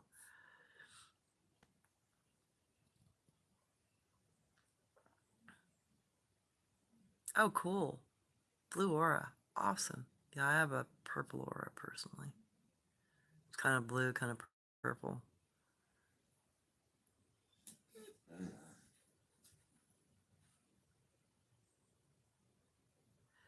Yeah, Mel's Hole's got a. I've never been to it, and I've never really gotten too into it. But yeah, I've heard that it's a vortex of anomalies. It's got some weird occurrences that go on around Mel's Hole. Weird sounds, weird everything. And I'm not quite sure what to think of it, and I don't know if I want to think about it.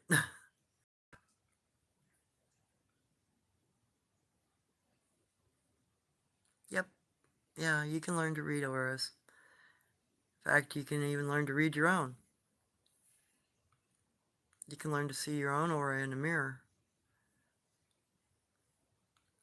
Okay, auto petroglyphs all over New Mexico and Arizona, Four Corner states with Bigfoot, warnings and migration area everywhere, telling stories on the canyon walls. Oh yeah, my grandmother also was down in those canyons, saw a lot of those. I'm very familiar with some of those stories and some of the lore about some of the stuff that's painted on those canyon walls. There's a lot of history actually down there in the autumn. You've got a significant portion of history drawn out on the walls there.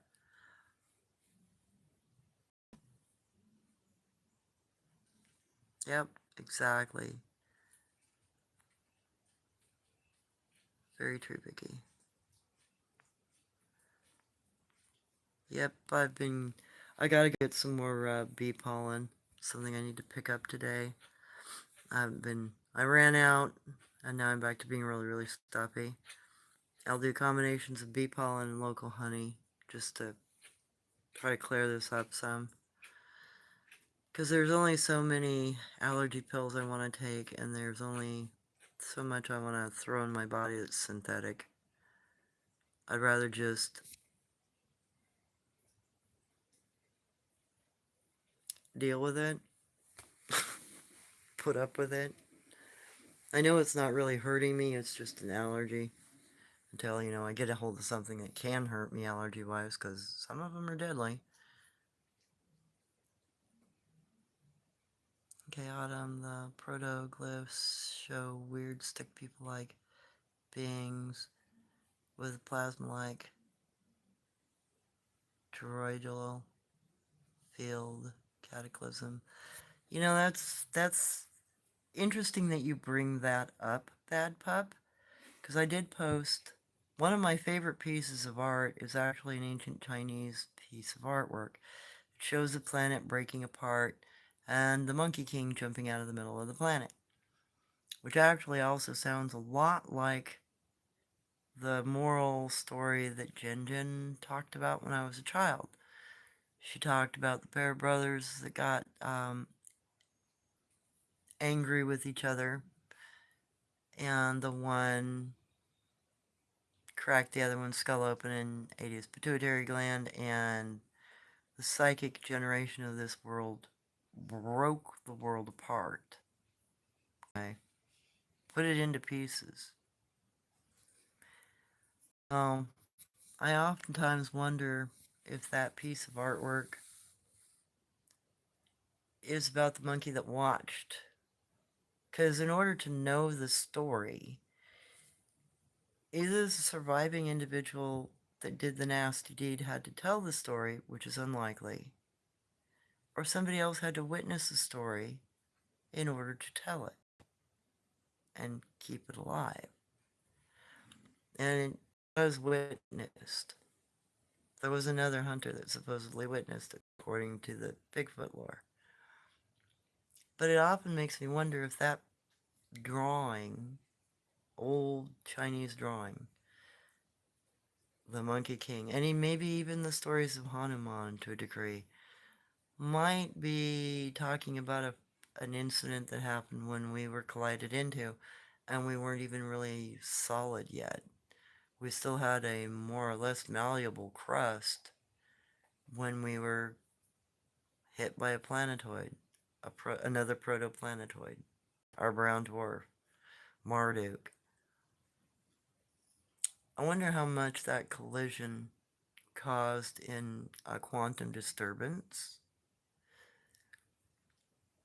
Not all M-class, what you call M-class planets, not to coin a phrase from Star Trek, but science has coined it, what the heck. Planets with living life on it. Not all of them warble. Some of them stand upright. In fact, probably more of them stand upright than warble.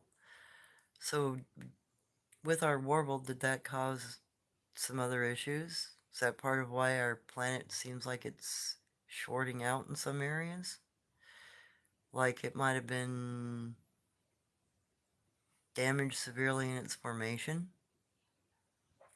Causes different kind of atmosphere, different kind of energetic fields? Potentially. Makes me wonder.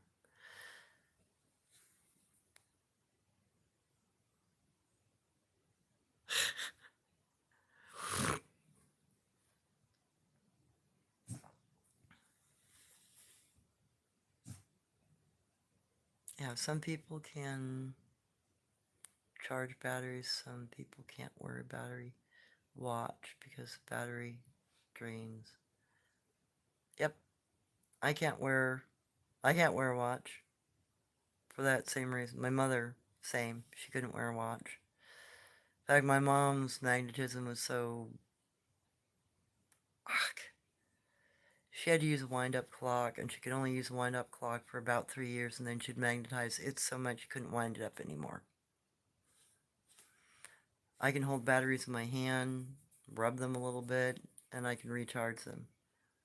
When my phone is starting to die and I'm out in the woods, I can literally rub the static on the case a little bit and get enough of a charge to finish filming. So it's possible. It means there's a lot of things that are possible that we don't even think about.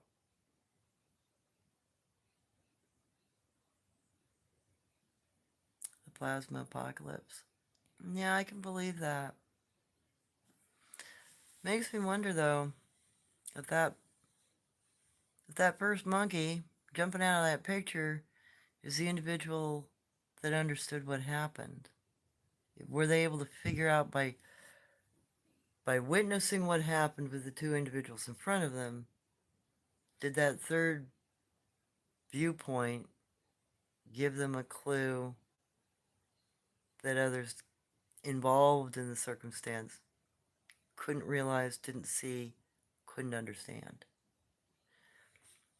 And was that the first monkey to understand quantum nature of the world?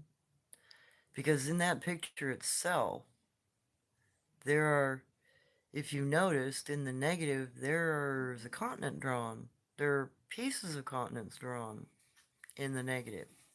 There's also mathematically suggestive emblems, diagrams that look like DNA. There's a lot of peculiar calligraphy in that particular artwork. Really makes me wonder what the artwork was really about. Was it trying to document an ancient event? A retell of a story of an event? A concept about quantum physics that was well before its time? I mean, that particular drawing's actually been studied because of the mathematical nature to it and some of the unusual depictions in it. So why the heck was the drawing drawn that way? What was it really trying to convey, and how much information was it trying to convey, and why was it trying to convey it in that perspective as a drawing? Did they not have the words to write it down? Did it have to be drawn? Because sometimes that's the case. You can draw before you can speak. And you will, as a culture, will put things down in drawings before we'll talk about them. In times of intense trauma, for instance, a child can draw what's going on more than they can talk about it. Probably part of our learning process as human beings, and a way of decompressing from some of the experience we've had to go through throughout history.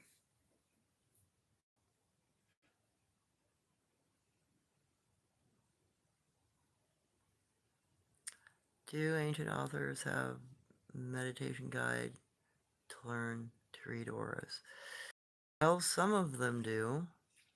The Rosicrucians and the Secret Orders definitely had books on that sort of thing. And they go back, well, the Rosicrucians come from Egypt, so do the Masons. There's, of all things, Masonic emblems carved into stonework in Egypt. There's a lot of that also in the Greco-Roman cultures, because the military guys were also your engineers, your city builders. You tear one down during the summer, you build one up in the winter.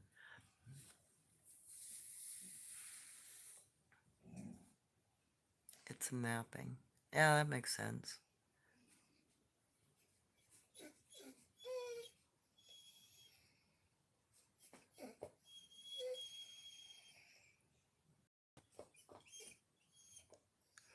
Yeah, And there are also some very well known. Take a look at the local lore. You will find that there are some very unhospitable regions.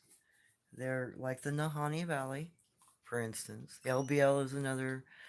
San Simeon Mountains, the Mogollon Rim, um, the freaking Dogman Triangle in Texas. There's a region just above Mexico City, just north of it. That's another freaking hot spot. There's one down below in Peru, up on a mesa, big freaking hot spot. Be careful of that one. Uh, there are hot spots all over the United States with multiple kinds of cryptids in them. Take a look at your lore. All of the different tribal lores will tell, e- even if they cannot tell what kind of cryptid is in the area, they can tell you historically it's a bad area to go into, people don't come back out of it.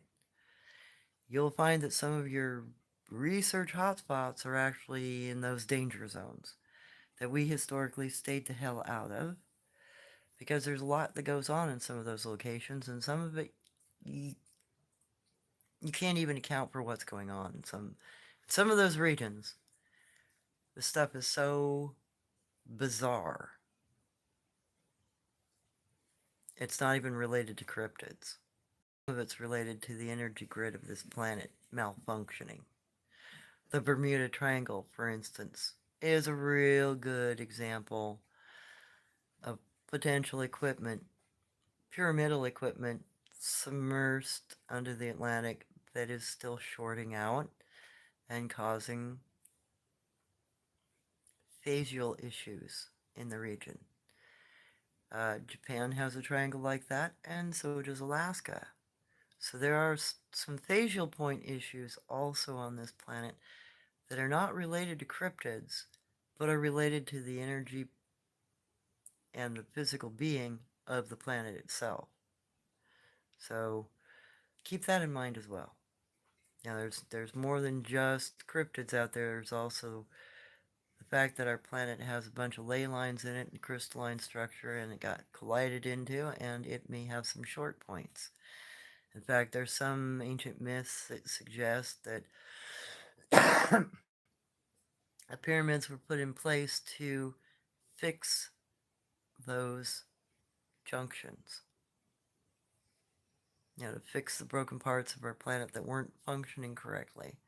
That's why it operates off of the Ogum energy fields, more sympathetic, instead of our modern alternating and directed current.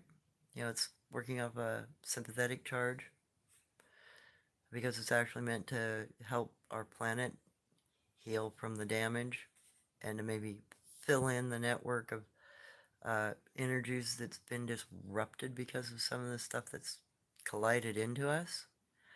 And to think if we were that advanced in really ancient times that we wouldn't have done something like that to make our planet better to live on. I don't think our culture was like it is today. I think those cultures had different concepts and probably would have been more interested in keeping the planet stabilized, especially if they were closer to the event of impact and had a better understanding of what happened. We are so far billion, 3 billion, 3.5 billion years at a very minimum away from that last planetoid strike. We have next to no information about that. So there's not even any way for us to conceive what a culture may have done. We won't even think that a culture would have been alive during that time.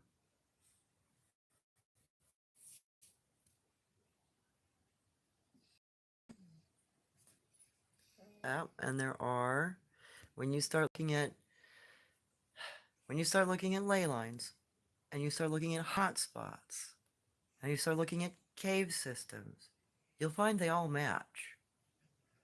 And then look at the lore spots where the natives say, "Don't freaking go there, it's dangerous." They'll all match. I can almost guarantee you. Some of them are going to be in the Ozarks, and some of them are going to be over in the Appalachians, We've got a few points in the Rockies. We got a couple in the Cascades. They're everywhere. There's some up north, there's some down south. But somebody has time to try to look into the information and try to overlay it. One of the biggest disappearance points, where was it that I saw? Um, there's one on around Florida, or maybe just in that Georgia, just up the panhandle from Florida. Somewhere in that region, there's a hot spot. It's just below the Appalachians, a lot of disappearances.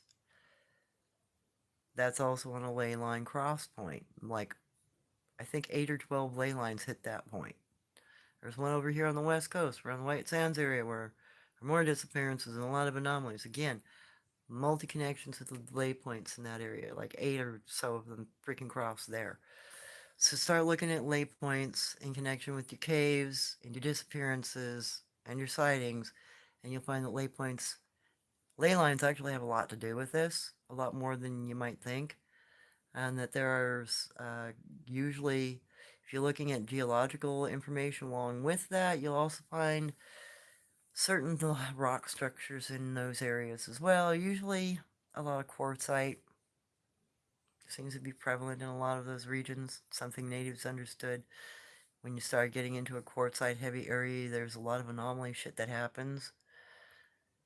So that might have a factor, and that we already understand that quartz is energetic. I mean, you can store information in quartz, you can use it as a tuning fork, you can use it as a sound projector, as a sound receiver. You can use quartz in multiple different ways.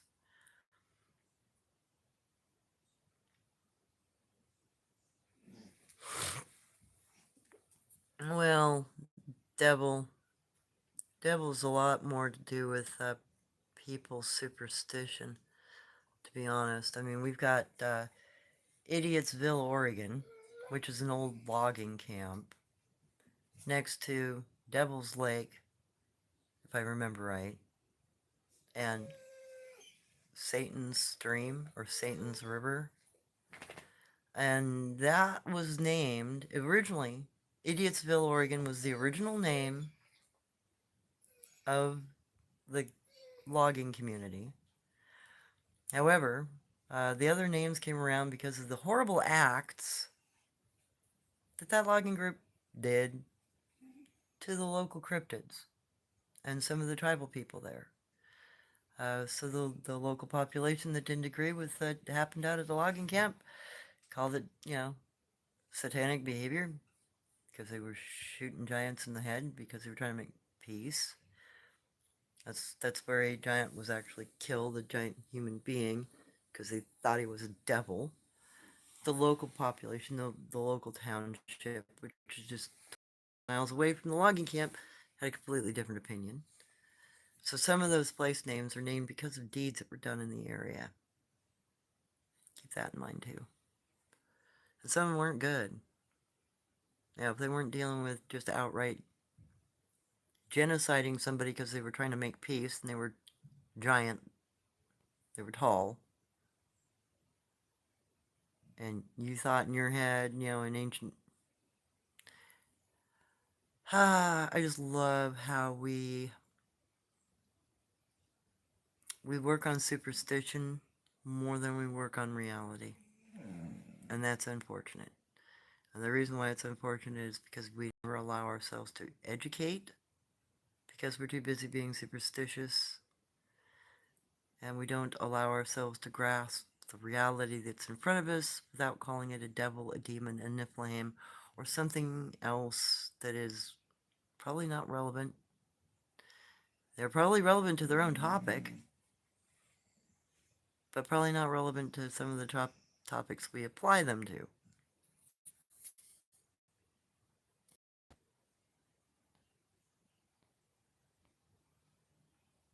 Awesome, Autumn. I'm glad to hear that. Devil's Den in Arkansas. I knew it was somewhere down there. Yep, everything is energy. It matters. Exactly. Santa Fe, New Mexico. Yes, that's another one. So yeah, you'll also find that there are a lot of ley lines that match up with some of this stuff. Then you'll, when you start looking globally, you'll find a lot more of that happening. And some churches are even built on ley lines, believe it or not.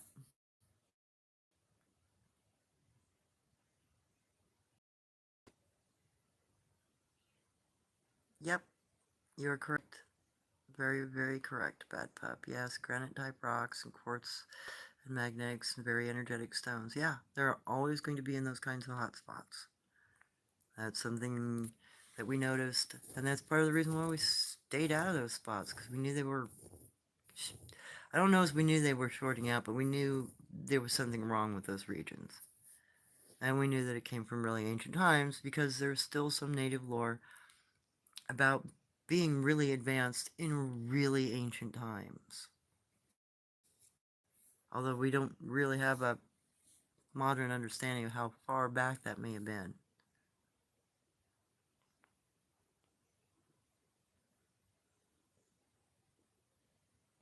I know. Yeah, superstition is fear-based. But, it's what most people will operate on until you figure out you don't need to either be afraid of what you're afraid of or it isn't what you think it is. Yeah, there's that grappling state of mind where you're trying to make sense of what you've been taught and what you just saw. Because sometimes they don't match. Yep, pyramids around the world are usually on ley lines and line up points. Yep. There's a reason for that. They had to have been trying to work to heal the planet or utilizing its energy. That also suggests that um, they understood way more about the physiology of our planet than we do. Because if they had gotten to the point where they could build power plants or build a sympathetic system that would heal the planet, then they're dealing with concepts that are beyond what we currently work with. And we're getting into the wireless power thing now, but what the pyramids suggest is not just wireless power, it suggests there was something else deeper going on. Because there's just too much that's not surface material. There's too much stuff below. There's too much indication of the system being damaged as well. A lot of places where there's fire scarring where there shouldn't be any fire scarring. A lot of internal damage to some of those structures that are going in with an army and a bunch of torches is not going to goddamn melt walls or melt floors. Something else had to have happened there. And it had to have happened on a molecular structure. And now, wearing things down by walking on them and divoting them is completely different from them running down like a puddle of chocolate down a hillside. Um, One is indicative of stepping wear, and the other one is indicative of flow.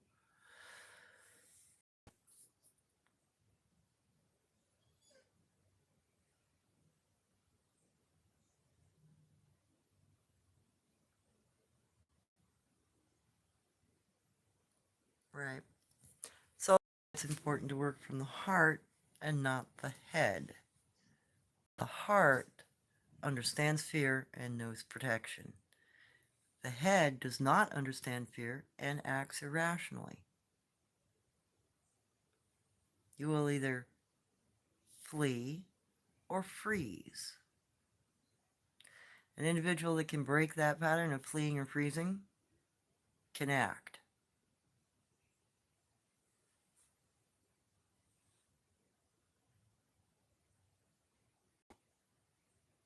Oh yeah, Smoky Mountains. There's some serious hot points around in the United States, and they've always been there. Take a look at the native lore. Look, like some of these creatures you can talk about because 4 or 5 tribes will have lore about them. Some areas you will have a lot of information about because all of the local tribes will talk about them and have them in their lore. And sometimes they'll have very specific cryptids or very specific events attached to a specific area. They'll talk about warriors that go into an area and never come back. They'll talk about a creature that lives in an area that always takes you. The Lakota Reservation's got one of those, Big Sam. It's the nickname for an ancient cursed spirit that's been there forever. Modern name for him. I think his old name was Wab Wobbly Khan. Wombly Khan. Wandly Khan. God, I am so stuffed up I can't even say it. Wombly Khan. Wombly Khan. God dang. So you also end up with some local stuff like that when you start getting into detailed regions. And WomblyCon, Big Sam, he only lives in one part of the res. He doesn't come out of a particular canyon. If you see him outside of the canyon, you better be careful. He's an ancient cursed spirit.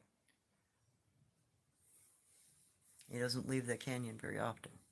And there are even a few spots like that here in this valley. I know of at least one. And that's out, of all things, out by Oak Ridge and the reservoir out there. There's a particular bluff point out there you don't go hunting on. You don't come back out of it. The last person that disappeared in that area, I think, was in the 70s, and I know of one from the 50s. Old guy went up there to go hunting, set his rifle down on the side of a tree stump. He was sitting on a log. He drank his coffee, set his coffee cup down, and disappeared. They found his rifle, his lunch, no clothes, nothing, him walking out of the area, nothing. Never found his body, nothing. The local native lore says that there was a medicine man that protected a burial site there, and when it was disrespected in the late 1800s, he stayed there and he cursed the land, and you disappear if you go there. And it's all because of a curse, because it used to be a burial land, and somebody goofed, and he took offense. So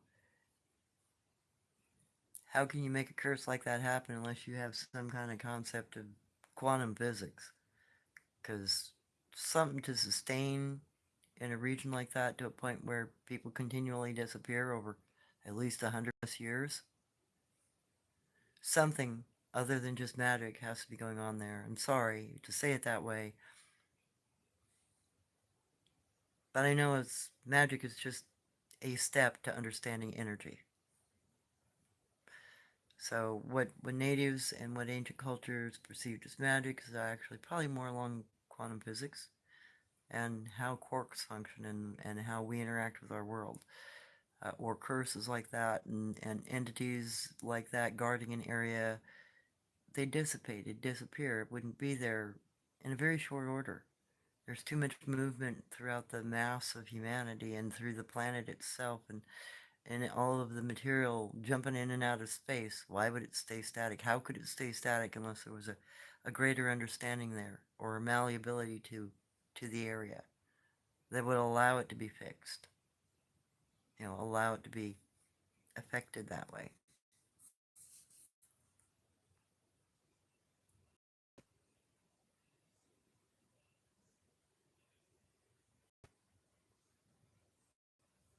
Well, everything works on feelings. Animals work on feelings. Animals love you because they love you. Like the punk over here. She, like every other creature that lives with us, they are emotionally attached to us.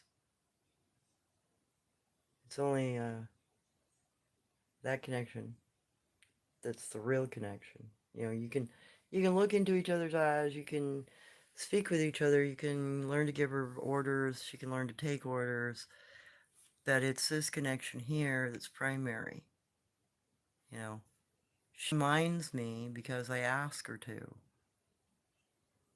And that comes from love. She loves me, therefore she respects what I say, kind of thing. Yes, I know that's putting a lot of human concept on it, except that's actually kind of how the world works. Sorry.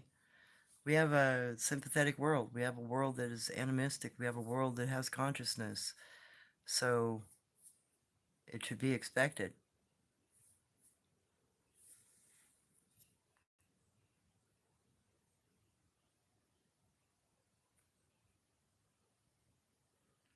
Oh yeah.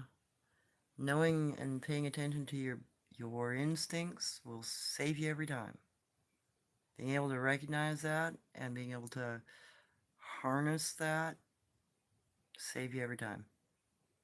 I've even avoided motorcycle accidents, car accidents, and all kinds of stuff by paying attention to my instinct and paying attention to whatever little bad feeling I have or any little insight that I got from a dream, and I remember it during the day, and I'm like, oh, I better not go around this corner at this speed. I better wait.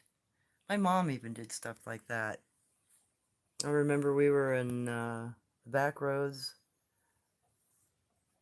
California, up on, we were between Garberville and Geyserville in the mountains.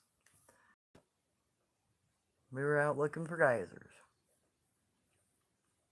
My mom pulls over. We're almost to the crest of this mountain, and we were probably a good 4,000 feet up. This is all old logging roads, so there's sheer drop-off cliffs that go down thousands of feet. Scary, scary terrain. And it was an active logging road at the time. My mom, and it's one lane most of the way up in those roads. My mom had this feeling.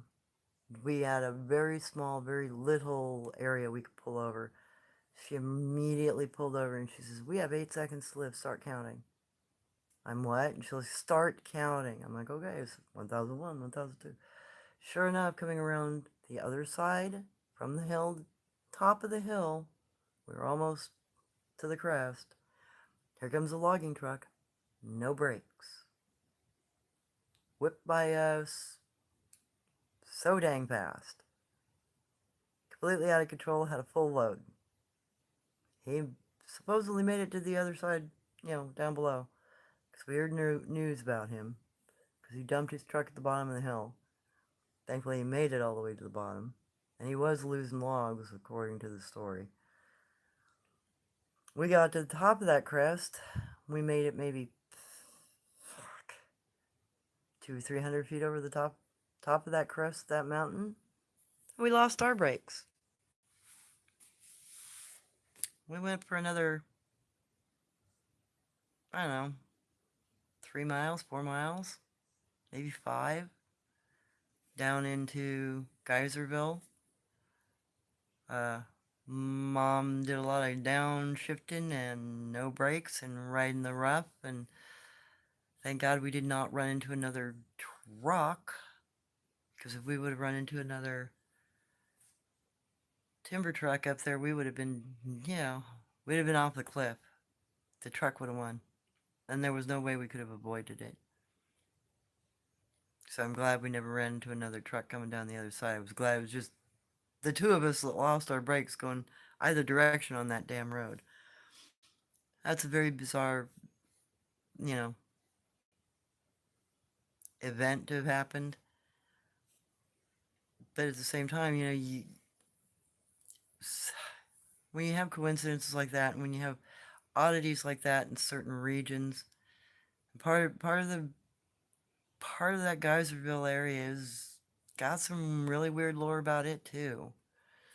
It's got some strange stories. There's even some really weird pioneer stories from that region. They get into all kinds of strange lights in the sky and odd mists that form that aren't part of the geysers. There's all kinds of weird anomalies. So it makes you wonder. Yeah, looks like my battery's getting low.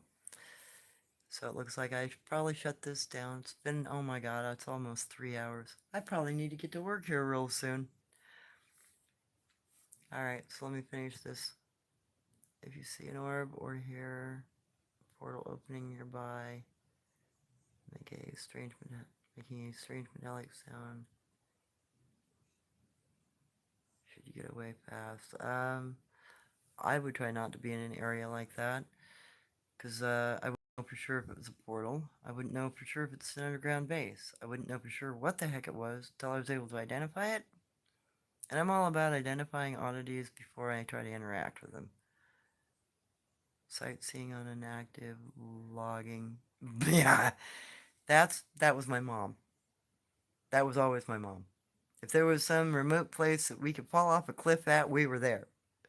If there was some sightseeing location that was in the goddamn middle of nowhere, we were there. God, I remember even going down into ice caves. Because Mom would go, oh, there's an ice cave over there. Let's go explore. I got lore about this. Well, let's go talk about it. So yeah, I've been in some very bizarre places up and down the West Coast. I've even been to trees that produce water out of the center of them because they've got artesian wells in them, and pioneers stuck tubes in the side of the tree to, you know, let the water flow out the side of an old growth tree. There are a couple of those down in the redwoods and some still down in the sequoias. They're left over from pioneers. My mom would intentionally go out of her way to find sites like that to show me. So that's the kind of sightseeing. I didn't go the tourist route. I think I've been to maybe the Sea Lion Caves once in my life, and that's only because I begged my mom for I don't know how many years to go to it, and she finally let me go to it for I think we went for my 13th birthday, if I remember right. Other than that, no, I didn't go to theme parks. I didn't go to parks.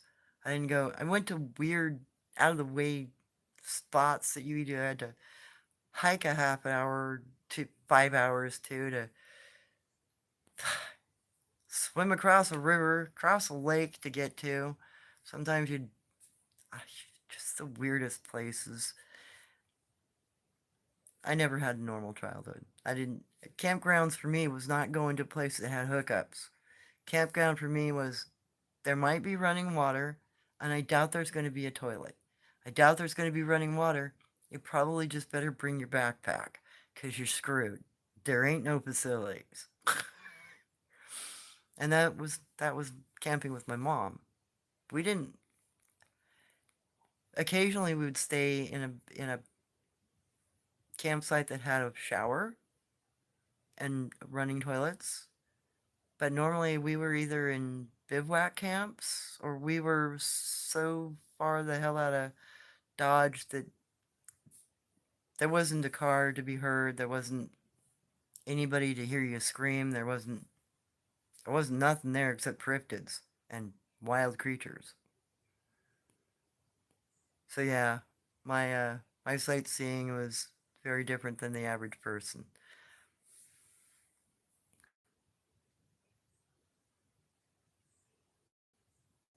Oh yeah, my occasionally just throw me in the vehicle and we'd drive for 4 hours so we could have lunch in some peculiar place and she'd tell me the story about it. That's what I loved about her. Never a dull moment with that woman around. She always knew something and was going someplace till she couldn't drive anymore.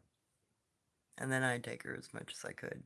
But yeah, and she was still active in her mind. She read over 1 million words a year still up till the day she died. So anyway, I think I'm gonna have to cut this. My battery's starting to die, and I managed to make it 3 hours. Hopefully I haven't been rambling too much. Hopefully there was some good information. I took a photo of a tree last week when I was leaving. Minutes later, a photo of the tree branch had completely moved. Weird. Oh yeah, I can believe that.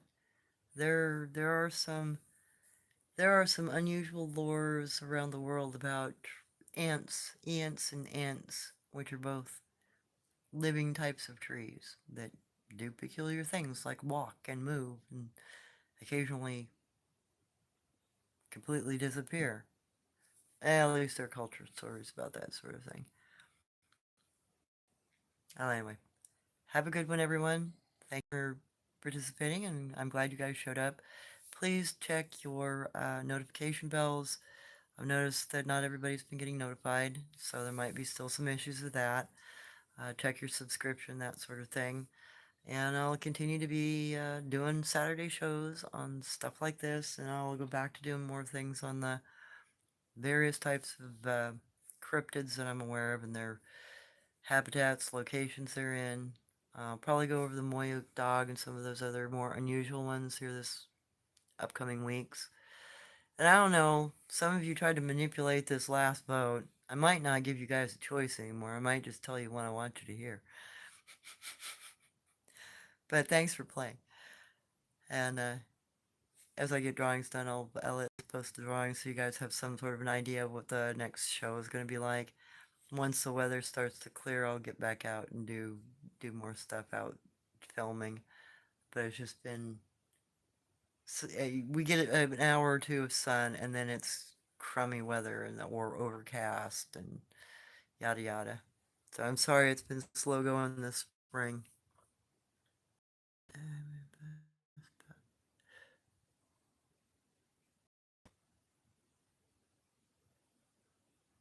Oh yeah, no problem, guys. Glad to be here, and I'm glad to just speak about these topics openly because there's not not everybody does that. Um, it's better just to share those experiences and understand them. That way we can kind of build up an understanding of what these creatures do. Because there's a lot of people out there putting things on them, not so many people looking at them.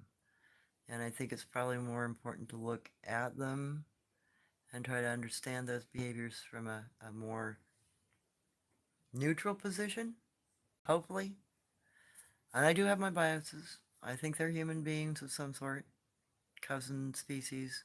But that's my own personal bias. I clearly state it. I don't think they're animals. I don't think they're any more dimensionally operational than we are.